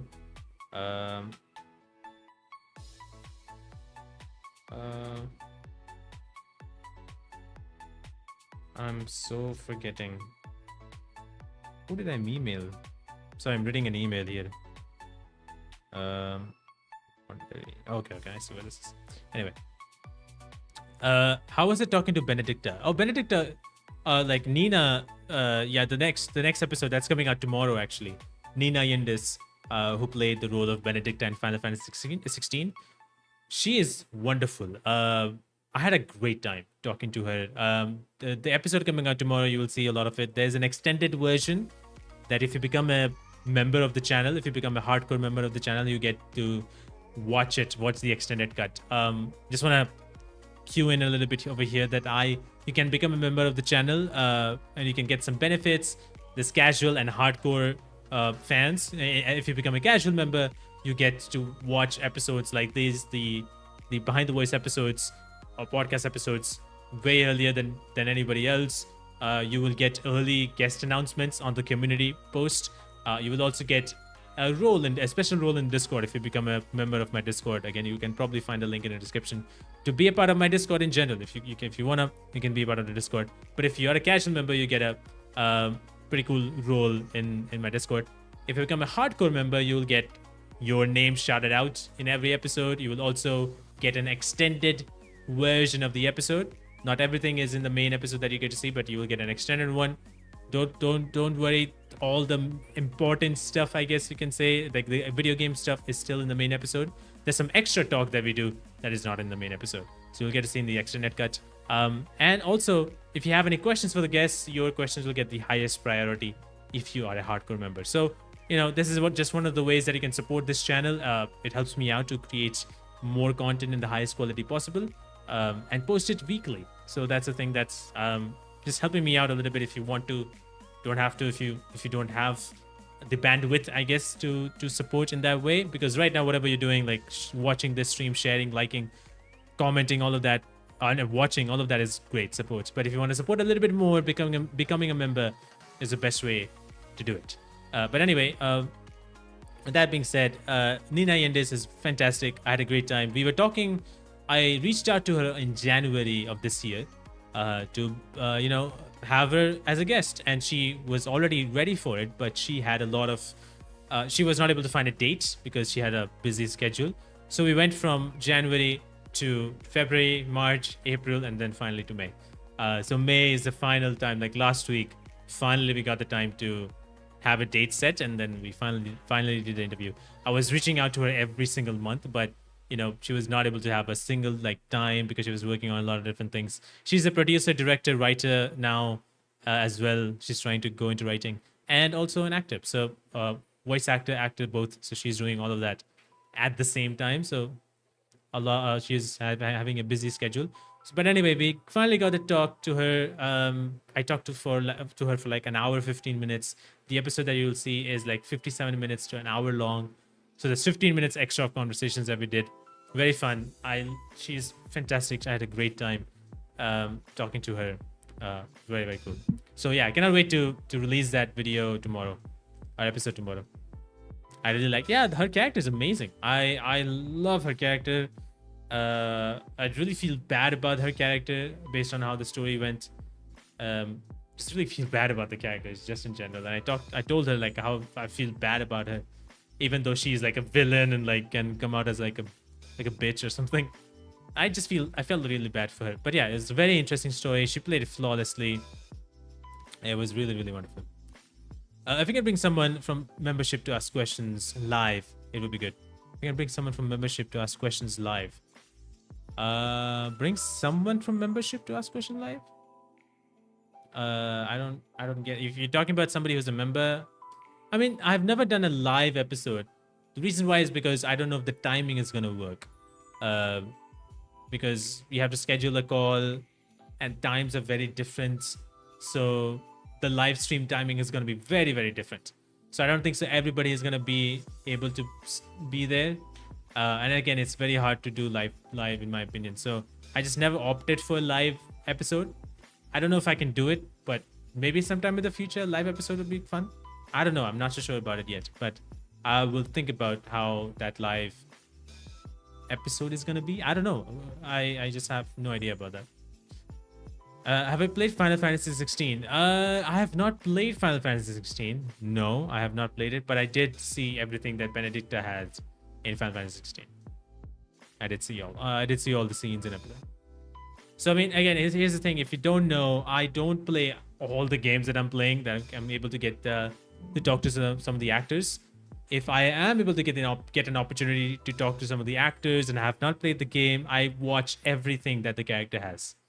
Every scene, everything that the character has. I watch every single bit of it, because for me, it's all about acting. I'm talking to an actor. So it's all about the scenes that they portrayed, the moments that they had, every single options that they went through, if there was any of those. So I watch all those cutscenes, like an hour-ish in total of cutscenes and everything. So I watched all of it, and to see that. So it was I really like that. So I'm very much genuinely interested in Final Fantasy 16. I just don't have enough at the moment to get it. Once I get that, see, I have a lot of games that I have not played yet. Ghost of Tsushima is with me right now that I have to play. There's a lot of different games actually. Ghost of Tsushima. What am I missing? There was another game that I'm playing. I just haven't finished. But I don't have the game yet. I don't have enough to buy the game right now. So maybe sometime later on I'll play it. Yeah, I know, Clive. See, I've watched a lot of scenes of Sid. I love Ralph Ineson. I think that's how he says his last name. I love Ralph. Ralph is amazing. His voice is fantastic. He was also in Diablo 4 as, I don't remember the name of the character, but he was in Diablo 4. He came to meet you very the first person who meets you is him. So he voiced that character. His voice is extraordinary. He's also going to be playing a role in a Marvel movie, which is pretty cool. Clive, I love that character. He has like the journey. I didn't know that the journey was from him being a young guy to then him growing up to be like this kind. I didn't know that. I thought it was like I thought it was very different. But anyway, that was pretty cool to know. A lot of characters I still don't know yet. But yeah, I liked the game from the trailers when it started. Like Titans and everything was very cool concept for me. But yeah, I just don't have the game yet. Maybe someday I'll get it. Whenever I get it, I'll probably play it. I would love to play it. And then after that comes the point of if I have time. So I'll see about that. For some reason, yeah, I can see that. I've seen people talk about how Jill is their favorite. So I can totally understand that. But yeah, there's another game that I actually wanted to also touch upon. Is XDefiant. It's this game from Ubisoft, which is a Call of Duty killer in some ways. XDefiant. Do I have? Hold on. Let me search some things here. I don't think so I can show anything really. I have gameplays recorded, but I don't want to really play it right now. But like, I've been playing this game called XDefiant. Again, if you guys don't know what XDefiant is a free-to-play first-person shooter game, which is very much similar to Call of Duty. Very, very similar to Call of Duty. Very bare bones at the same time in some ways, I guess. But how Call of Duty was before, like before the Modern Warfare reboot game. How Modern Warfare 4 or maybe Modern Warfare 2 was. Sorry. Call of Duty 4 Modern Warfare and Call of Duty Modern Warfare 2 was the original ones. How the multiplayer was then. XDefiant plays that way. With the addition of abilities and ultimates, you have characters from different games of Ubisoft. So there's like 5 characters. You have characters from Ghost Recon, Far Cry 6, Watch Dogs, Splinter Cell, and there's another one I'm missing. There's another character I'm missing, but there's like 5 different characters or factions from 5 different games, and you play these characters from these factions. Each character has abilities, or each faction has an ability that you can pick, and you can utilize these abilities, these ultimates. These are very minimal. They don't do as much, depending upon what character you're choosing. Ghost Recon, Splinter Cell. I'm forgetting the other one. But yeah, you don't have a lot of... It's not heavily focused on abilities. It will help you, essentially. But it's very much like Call of Duty. Fast-paced. You don't have double sprint like Call of Duty. But you have simple, normal sprint. The maps are very clean, well-designed. And I think it's a fast time to kill ratio as well. So time to kill is kind of fast. Like, again, very similar to Call of Duty. And it's just a lot of fun. I really enjoy that game. Again, it's very basic in some ways. Like, it's not like the recent Call of Duty games, but it's very, very fun. I like those games. I have loved Call of Duty before. I love the multiplayer. I love the campaigns. Not the recent Modern Warfare 3 though. That game made the original Modern Warfare 3 better. But you know, the multiplayer for Call of Duty for me was always fun. So XDefiant is that for me. You have customization options and different maps have different settings. So all of that is really fun. If you haven't given the game a try, give it a try. It's a free-to-play game. I think there are issues right now with cheaters and everything, hacking and all that stuff. But there is an anti-cheat in place. So hopefully they can fix that a little bit. I've not gotten back into it recently, but I was playing when the game came out, like a day later when the game came out last week. I think last week, was it? Or like earlier this week. Sorry, it was earlier this week. So I played that game a little bit. So it was really fun. I'm probably going to get back into that game a little bit. It's a fun time. You don't unlock new characters, but there is the Watch Dogs faction is locked for the time being. So as you play, you unlock it. You have a battle pass, and there is no skill-based matchmaking in this game in the casual play. So if you're playing, the ranked play is locked for the time being, but in casual play, there's no skill-based matchmaking, which means that it's not going to search games based on how much skilled you are. It's going to search game based on your ping, and it's going to drop you as quickly as possible. So you're playing with all kinds of people. You're playing with high-level people, you're playing with low-level people, all levels of people or players, and then you can play anyway. So it's a better way because a lot of people had issues with skill-based matchmaking technique that was used in Call of Duty, and other games. So this game does not have that. In casual play, in competitive play or ranked play, it's going to be different. It's going to be skill based, I think. But yeah, there's a lot of new maps been added. The guns are not, there's not a lot of guns, but they're again slowly adding it. It's a free to play game. So again, I'm having a great time. One of the developers who worked on the original Modern Warfare games worked on this game. Mark Rubin is his name. So he worked on this game. Yeah, it looks fantastic. It's really fun. I really enjoyed that game, and I'm gonna get back into it a little bit. It's been a fun time. Hey Pavan, how's it going? Welcome. I was talking about XDefiant earlier a little bit about how the game is and how it plays, and it plays very, very well. I am having such a good time playing that game. If you're not a fan of Call of Duty, I don't think so this game is gonna be for you. But if you like Russian gun or run and gun games, and XDefiant might be for you. Check it out. Not watching King of the Ring. No, not watching it right now. I scheduled this stream before King of the Ring. Well, actually, I scheduled this stream without knowing that King of the Ring and all that stuff is happening today. You know, it's fine. I can watch it later on. It's not a big deal. But I'm not watching it right now. Are you watching it by any chance? I don't know. I don't mind seeing the results even, but you know, I'm not so excited for King of the Ring and stuff because there's matches that I'm not really so much interested in per se. But yeah, if you don't mind, what do you do apart from YouTube stuff? Apart from YouTube stuff, I masturbate. No, I'm just kidding. Apart from YouTube stuff, I'm just trying to think other than the one thing that I do. I'm trying to think about other than just one thing that I do. Is there anything else? I think I do art, some of the art which I've just stopped a little bit, but art designs, there's a store that I have on my website, so you can see what art design I have. It's like a minimalist approach to not posters but designs for video games. I recently made for Stellar Blade. I wanted to make for Hellblade 2 as well. I am planning on making it, but that is one thing I do which I've not done recently. But I do video editing. I am a video editor. Essentially, I do freelance on video editing work, which is not a lot. I'm doing some of it. It's very chill. For me, my main focus has always been this. This is my main focus, and not YouTube. My main focus, I mean YouTube too, but my main focus is to grow this podcast as much as I can and grow my ability as a host. So as a host, really, because I have these dreams now. Before I didn't. Like last year I had none of these. But now I have this dream, like since things are going in a certain direction, which I really like, and certain things have happened this year even, I have this dream of like, what if I can host a convention? What if I can host an interview with a bunch of actors in it, a bunch of actors around, or host like in person, essentially.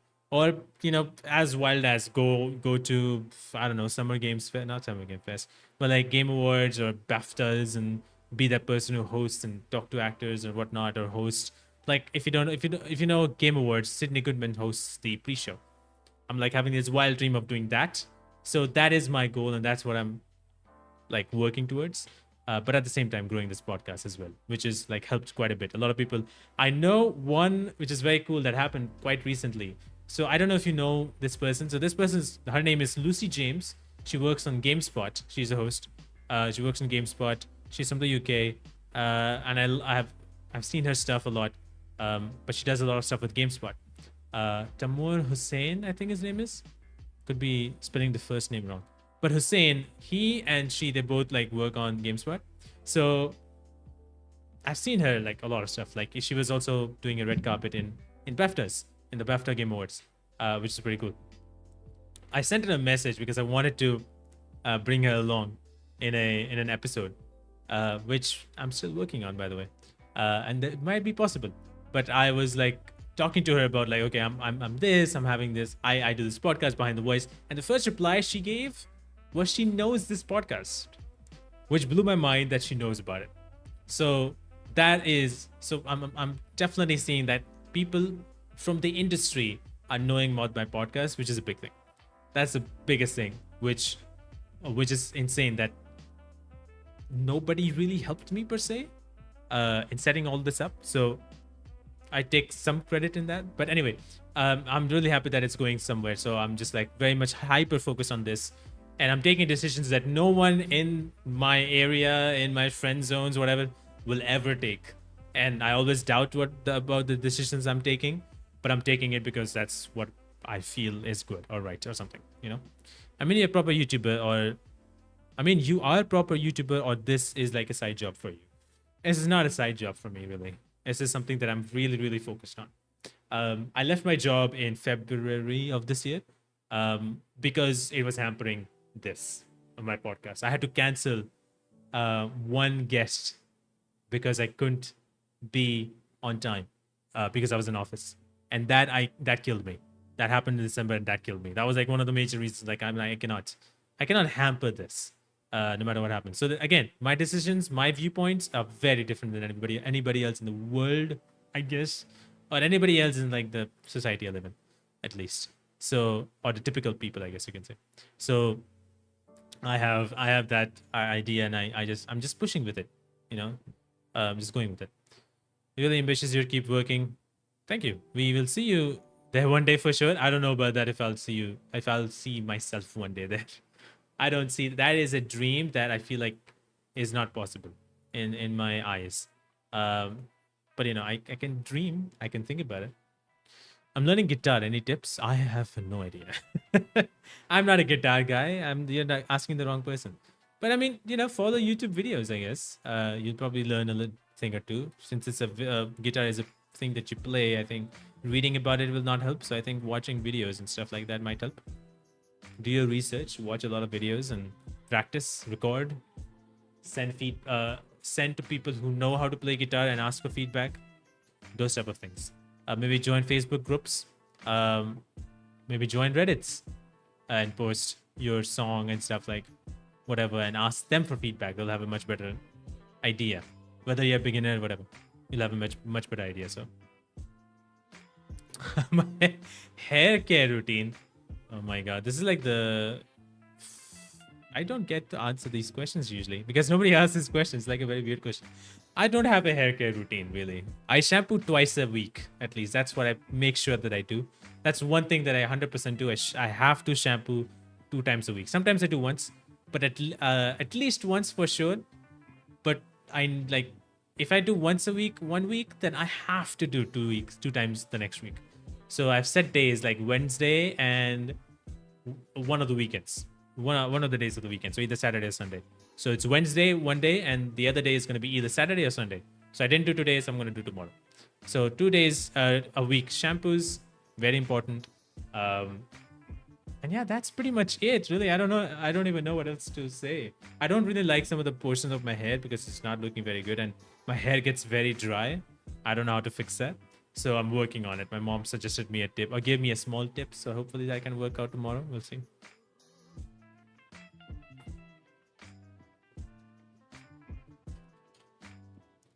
But yeah, that's how I maintain my hair. Before I kind of end this, I just wanted to talk about one more. I don't know if I want to talk, but like there's one more thing that I've seen. One of the games that I'm also playing, and that's one of the next. Where's my mouse? Oh my fucking god! There you go, thank you. One of the games that I'll be playing, and the next guest for my podcast is actually from that game. Indika. I'll be playing this game. Indika, which is like a horror game, but it's not a horror game at all. It's not really confined to a game. It has multiple aspects of different games, you know, smashed into one. Indika is like a very quirky, funny, dark, humorous, narrative heavy game. It's like a mix of different things. There's pixel art in it sometimes. There's huge scale structures. You will see huge bells, big walls, huge fish like the size of the whale. Like every fish is like the size of a whale. Like they're huge structures. You'll see this weird character. Like Indika is a character who is also very weird. Like she is in a covenant. She's a nun, and she is not having her belief in God is weak. So she is confused with that belief. And then she meets this guy who is very much believing in God in a different way. He believes he can speak to God, and then she is having this trouble of like connecting in that way. So it's a very weird game. And then you have puzzles in this game, and this game has puzzles. Like you have to actually apply your brain, and it's challenging because the puzzles makes no sense to be in a game like that. Like for example, if you're playing Resident Evil game, the puzzles, while it's odd, it kind of makes sense, at this point. In Indika, the puzzles that you do makes no sense with the game that you're playing. It's like a walking simulator. It is a walking simulator, but the puzzles that you do are out of this world. I'll say that. The puzzles in this game are insane. If I can... Okay, there was one puzzle in this game which is very bizarre. There was a puzzle where... So Indika has a devil in her head who is speaking stuff to her, just like saying stuff to her, essentially. So in the game, there's a mechanic where if she does a sin of any kind, for example, she was supposed to deliver a letter that she was not supposed to read, but she read it. So she did a sin.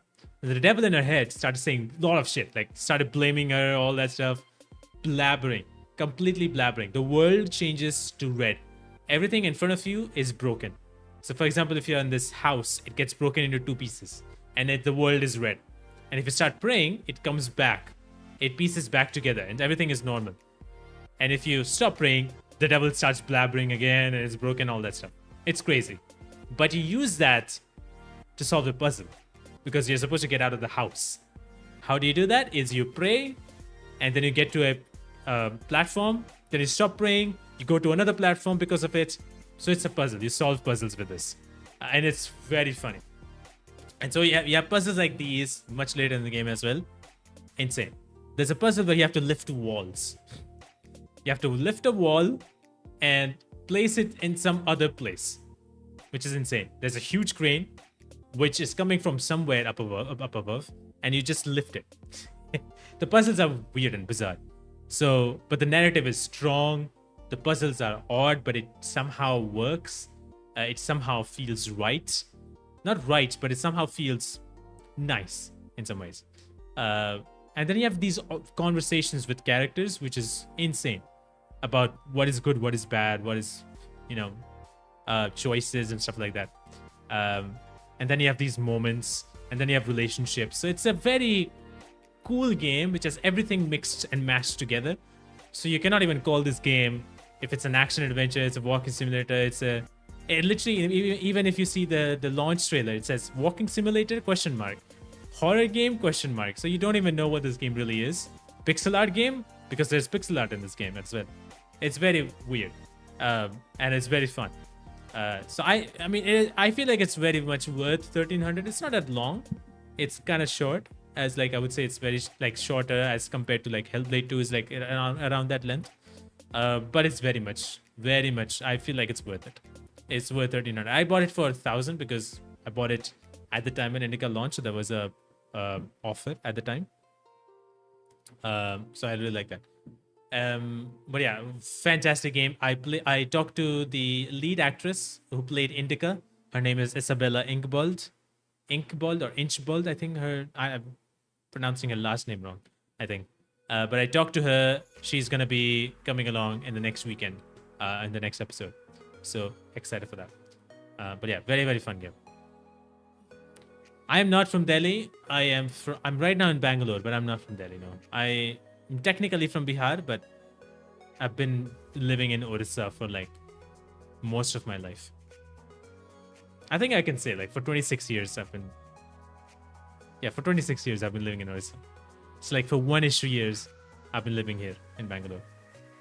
Have you tried? I have played both Plague Tale games. I love Plague Tale games. Plague Tale Requiem, my favorite so far. In the Plague Tale series, there's definitely going to be a third game, I think. Plague Tale Requiem is, for me, is as intense and dark and whatever as Last of Us Part 2 was. So I really love Plague Tale Requiem. It's a fantastic game. So much tragic in that game. Oh my god. Do you watch anime? Not so much. I have not watched. The last anime I watched was a movie. Which one was it? Suzume. Suzume is the last thing I watched. Loved it. Fantastic movie. It's made by this iconic director. I'm forgetting his name. I've watched all of his, not all of it.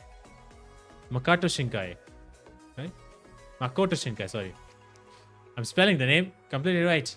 Makoto Shinkai. I watched his first movie. I watched was Your Name, which I was obsessed for a week after I watched it. Your Name. Then I watched Weathering with You, Garden of Words, and then I've not watched the previous one, and then I watched Suzume. So I want to watch the previous one. I've not watched 5 centimeters per second, Children Who Lost, Who Chase, or whatever the other movies are. I've not watched of his. But yeah, I've watched these. Then I watched the anime series. It's a horror anime series. There's another horror anime that I watched, if I can only remember. Anime. It was a movie. It was also a game. There's a horror anime. It was a movie which was also a game. I think it was a game first and then it became a movie. I don't remember what it is. Forgetting the name. Corpse Party, yes, Corpse Party. I think it was a movie. It was a game first and then it became a movie. Or maybe it's vice versa. I could be wrong. I think it's a vice versa. No, it's not. It was a game first, then it became a movie. Yeah. So I watched that. I watched Attack on Titan. Yeah, that's it. I think right now that's all I've watched. But yeah. No problem, Sidis. Thank you so much for being here. I appreciate you hanging around and talking, sticking to the chat a little bit. Your favorite horror movie that isn't anime? Favorite horror movie that isn't anime? It's hard to pick one. One day I'll get PS account. You don't have a PS account? What? I thought you played Final Fantasy 16. What do you mean?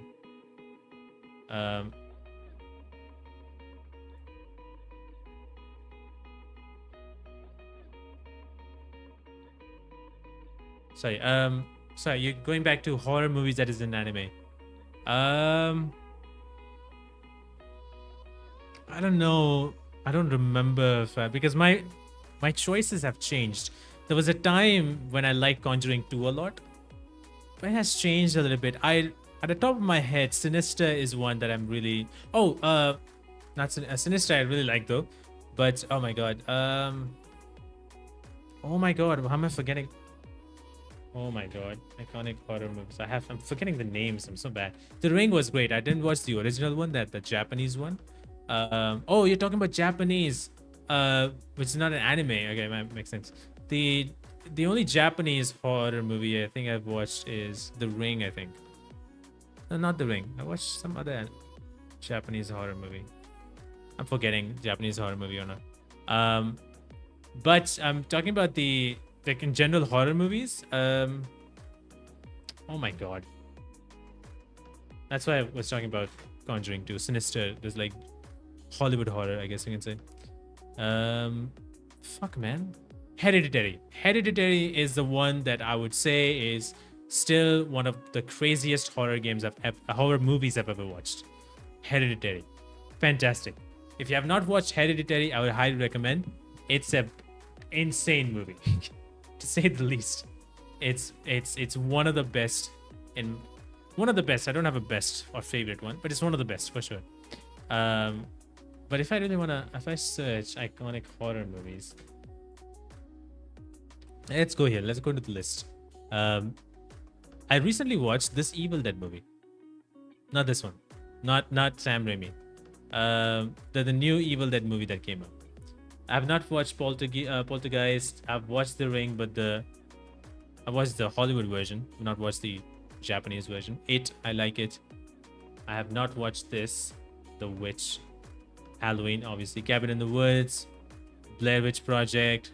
Shining, even though it came in 1980, is still one of the best movies of all time, really. I feel like it's one of the best movies. I'm gonna do one thing really quickly. It's like, oh no, that's not what I wanted. It's one of the best. Let me just go here. If I can bring this out here. Yeah, there you go. Right. It's one of the best movies. Shining. I didn't watch it for a long time. I kind of recently watched it. 2021, I think, or 2022, I think I watched it. fucking holds up even now. Exorcist is great. I've not watched Nightmare on Elm Street, and I know a lot of people will be going crazy. I watched It Follows, was not much of a fan. Scream, I like. The Veiling, I have not watched this one. I'm gonna be judged, but I've not watched Saw. I want to watch it though. Not watch Saw. Invisible Man, I didn't see because I don't know. It's not gonna be good. Quiet Place, love it. Babadook, initially was not a fan. Midsommar, I want to watch. Friday the 13th. I not the original one. I watched a much later version. Zombieland is fantastic, but it's not a horror movie. Just taking a look at The Thing. Oh my god, the original Thing and the remastered. I love both of them. It's fucking fantastic. Lighthouse, I want to watch again. I don't remember much of Lighthouse. Alien, it's fantastic. Alien Isolation was such a great game. It's not a horror game for me, but like it's a great game for me. And yeah, sorry. Some of the movies that I really like. Triangle kept me. Yeah, Hereditary was amazing. Yeah. Oh, sorry. City just said your primary PS account. After all, I can't afford these expensive games. I don't have a lot of games in my PS account, so maybe kind of disappointed. Triangle kept me thinking for weeks afterwards. Interesting. Shining has so much. Yeah. Have you heard about As Above, So Below? I have. I've heard As Above, So Below. Yes, I've heard about the name. I've not seen it though. The Rotten Tomatoes says that it's a bad movie. It's at 28% Rotten Tomatoes. But hey, horror movies usually get like lower Rotten Tomatoes. If IMDb says 6, I'm probably gonna see how it is. But what is it? It's like is it Universal Pictures? Okay, it's in Paris. Catacombs in Paris. Oh, interesting. I've not seen it, but I've heard so much about As Above, So Below. I will watch it someday. The story is still better. The film and the book are almost separate entities, but brilliant anyway. Which one are you talking about, Jessica? I'm sorry, I just went through all these names, but which one are you talking about? Which movie? This book. I don't know which movie had a book or something. Wait, did you say book? My mind could be bad. Yeah, you said book. The Shining. What? Oh yeah, Shining had a book, of course. Yeah, I don't know. I have never read a book of Shining. I'm very bad at reading, so I don't read. I don't like reading in general. So I've not read The Shining, but I would assume it would be different.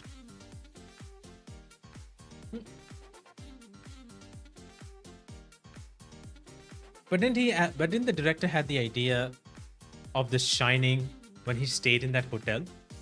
I thought that was the story. Like he was staying in that hotel and then he wrote the story for The Shining. And it became a movie. Unless he wrote the book first, because I don't know the story. So probably he wrote the book there. He had the idea of the book there from the hotel, and then which eventually became a movie later on. So that I don't know. But I don't remember the name of the hotel though. Fuck, people go there right now. Damn it, I forgot the name of the hotel.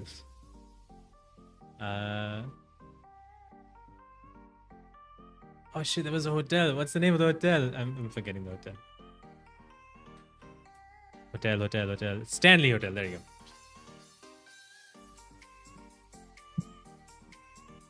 go. Stephen King. Yeah, Stephen King, yeah. He wrote the book. That I do know. But it was based on the Stephen King book. So I think he wrote the book being in Stanley Hotel, didn't he? The overlook in the film. I think people know about the fact that The Shining was based on Stephen King. That's the reason why Stephen King based movies are doing well. There was another one called Doctor Sleep that I've not watched, which is a sequel to The Shining, I guess. But it's also a book written by, I think so, by Stephen King. I've not seen that, but like it's sort of based on that. But like I read somewhere or I watched somewhere that Stephen King got the idea by staying in the Stanley Hotel in one of the rooms. He just got that idea and then he wrote the book, which became a movie later on. So yeah, people go to this Stanley Hotel place to experience haunting. But you know, I don't really believe in haunting per se. But yeah, it was a fantastic movie. I love horror movies. I love watching it. Recently, I'm watching this show. Only if I can remember the fucking name. But I'm watching this show. It's a horror show. It's based on the I don't know the time period. Them. The show name is Them. It's a show. Where is it? Let me see. Black Horror Anthology series. Wait, is this the one?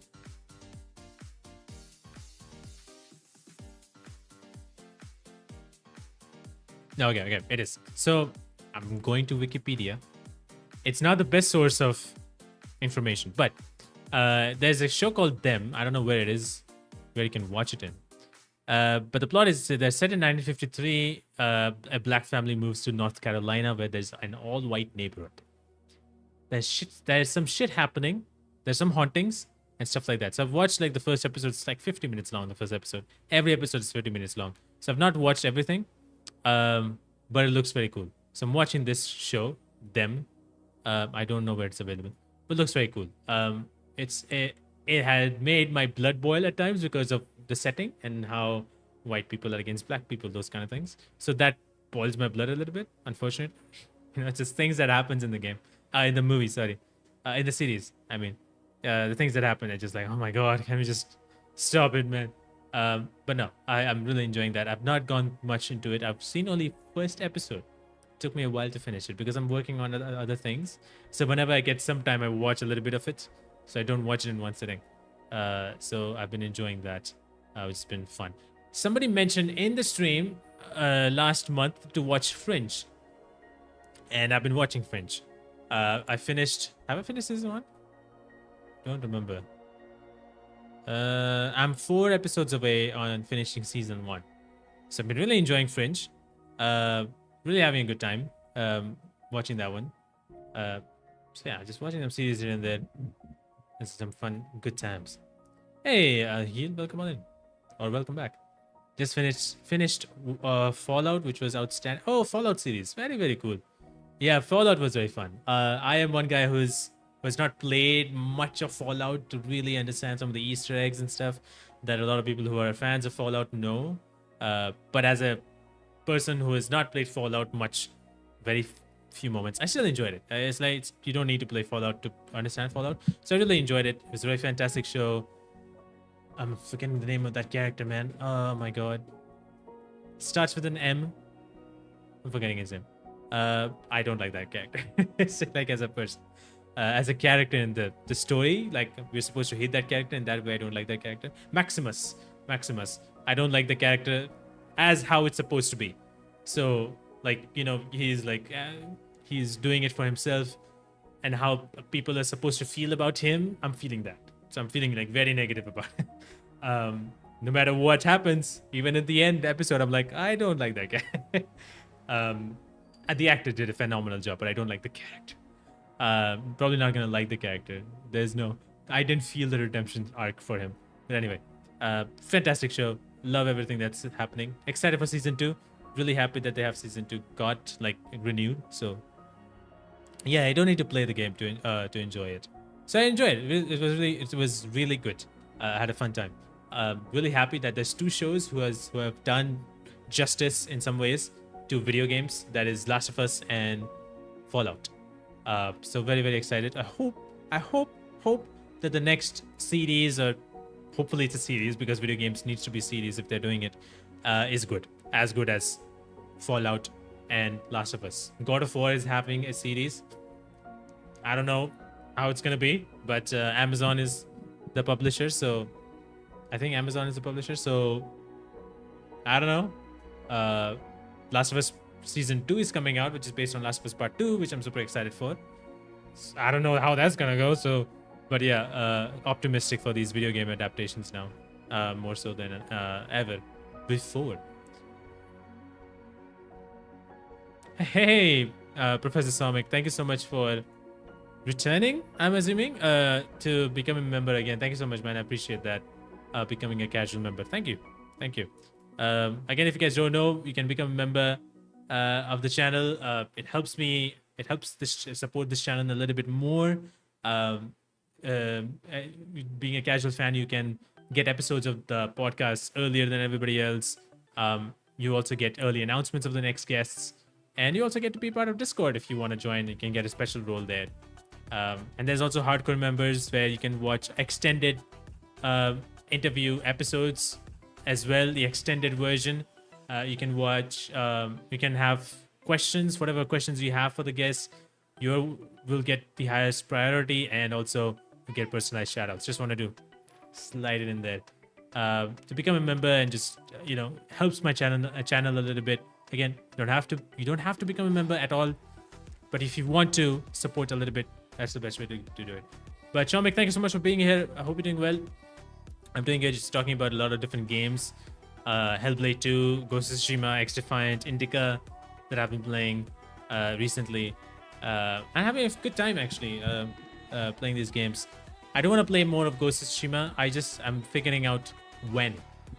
That's a very funny thing because I don't have time most of the time. I don't really figure it out most of the time. So that's that. But yes, tomorrow an episode is coming out. That's pretty cool. Oh shit, did it? Oh! Okay, so Liv Morgan became a WWE Women's Champion. Nice. Yeah, what I was saying, I forgot. Like, tomorrow is a new episode of Behind the West podcast coming out with Nina Yildiz. She played the role of Benedicta in Final Fantasy 16. That was a great conversation. So I hope you guys like it when it comes out tomorrow. It's a fantastic interview. I had a great time with her, and she's sweet. She's very sweet. I completed almost 70 to 80%. It felt like more of a DLC of Hellblade 1. I can see that. Yeah, I can see that. I can see that. I can see your feeling towards that in that way, that it's not really a sequel per se, and it's like more of like an expansion, which I understand to some extent. I think more I do understand a little bit more. Again, I see the criticism, and I have the same criticisms in some ways. I don't see this game like a bullshit, horrible, a mess. I don't see that. I never see this game that way. Hellblade 2, like, it's a horrible mess that people are saying.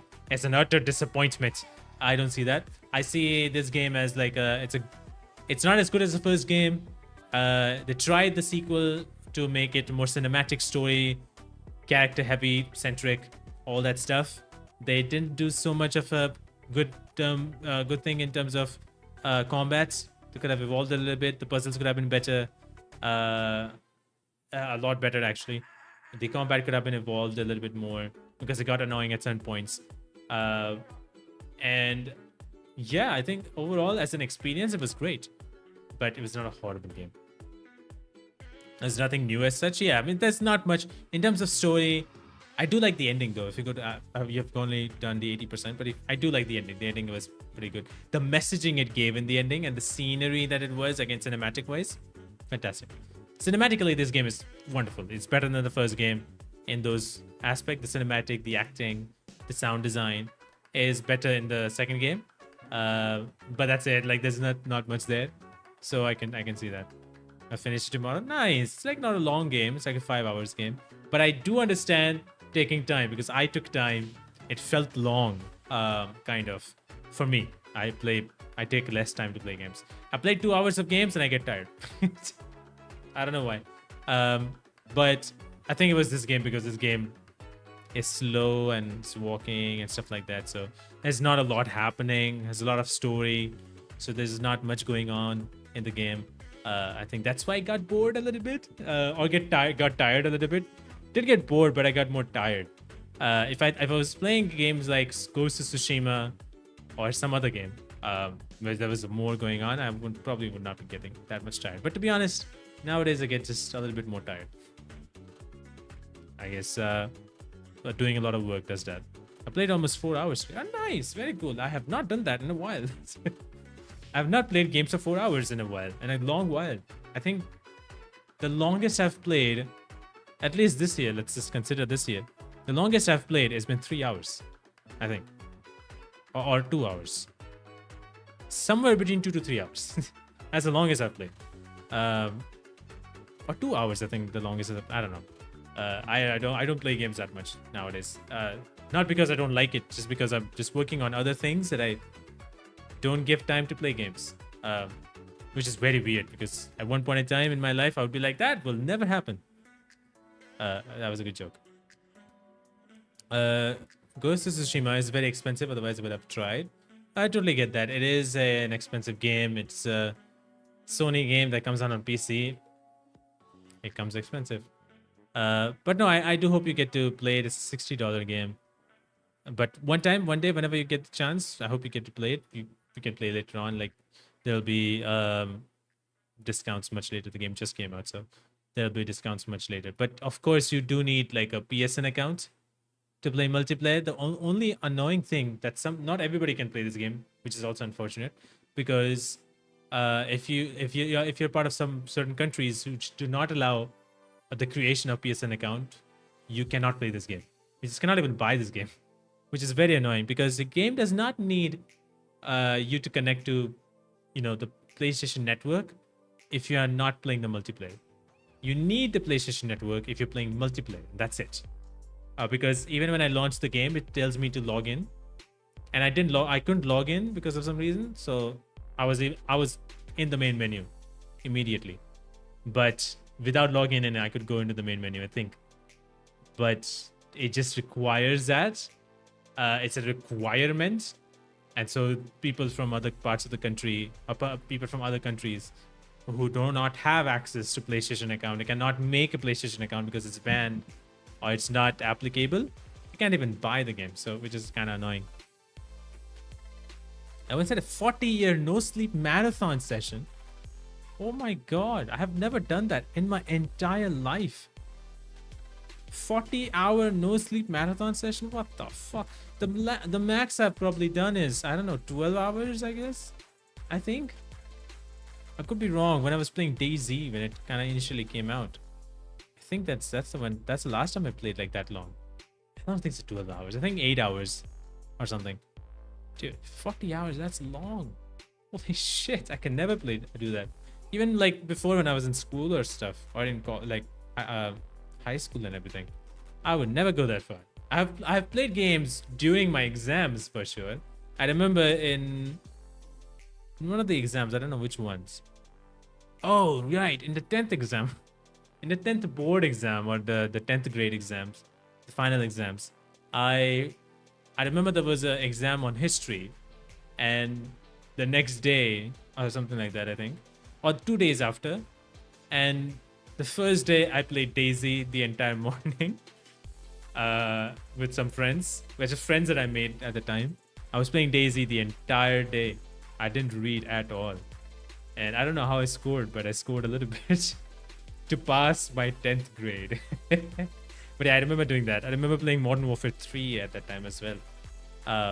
Because I got to play Modern Warfare, but like I was playing Modern Warfare games, really like Modern Warfare 2, so I wanted to play Modern Warfare 3. Somebody had the game, and I got the game from that person, and I played Modern Warfare 3 when I had my 10th exams, final exams. It was fun. So I did those, but I've never played like that long. It took me 1 week to set my biological clock straight. Oh my god. That's horrifying. I would never do that. I mean, right now I cannot even do that. Like there's not a single possibility that I can do that. I've been thinking about earlier today that maybe I can take a month, a break for 1 month.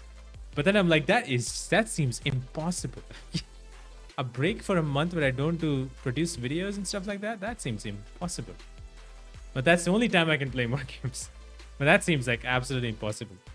I can take a one day break. I usually don't, to be honest. I can take tomorrow a break, but I usually don't. So I'm saying now, but when I wake up tomorrow, I'll be going back to like, you know what? I'm going to cancel that plan. I'm going to, work on videos again.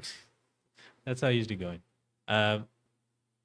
But yeah, you know what? I'm just going to say this right now. Thank you so much, everybody who came along. Thank you so much for joining in for the stream today. I appreciate you being here, listening to me talk about games and everything in between. Joining in for 2 hours discussion on whatever with the screen on like just my face over here. I would like to know what you guys think of the idea of doing the stream kind of weekly, or do you prefer doing it on on a monthly basis once per month, which I initially had the plan. But I do want to say this, that next week, not next week, the week after next week, so 2 weeks from now, on 7th of June, I'll be doing a stream right here on this channel to stream or co-stream Summer Games Fest.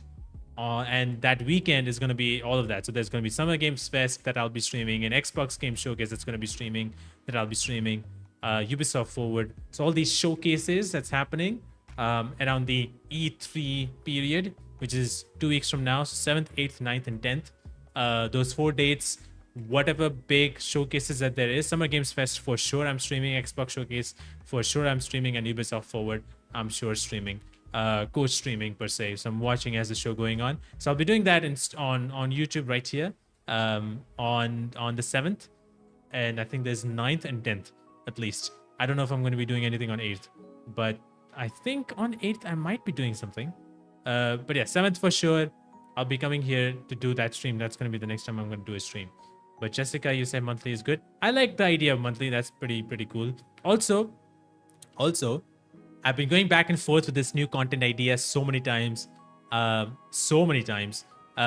is the fact that I want to make game news video again. I've gone through this idea multiple times. My God, I have no idea how many times. I want to try that again. I want to make those videos again. Kind of make it like a casual conversation like this instead of making it in a different way. So I'm going to try that again. I'm going to make those videos once more, kind of like a bi-weekly process. So every 2 weeks, I'll make one game news kind of video, talk about some of the games that I am interested in and that's having news about or people are talking about. So I'm going to do that as well. I'm going to try and see. But yes, thank you so much everybody for joining. Have a good night everybody, wherever you are from. Have a good day, good night wherever you are. Thank you so much for joining in. I appreciate you guys being here, and I'll see you guys tomorrow for the new episode that's coming out from Behind the Voice podcast. If you're watching it, you can watch it here. If you're listening it, you can listen on Spotify and Apple Podcasts. And if you would like to, I would love to know your feedback on those episodes. You can comment down below on that episode or in general if you want to. And yeah, thank you so much for all the support and the love, and I hope I can see you guys next time in the next stream. That's probably gonna happen on 7th. Definitely gonna happen on 7th. So I'll see you guys next time on that time. Thank you so much once again for joining.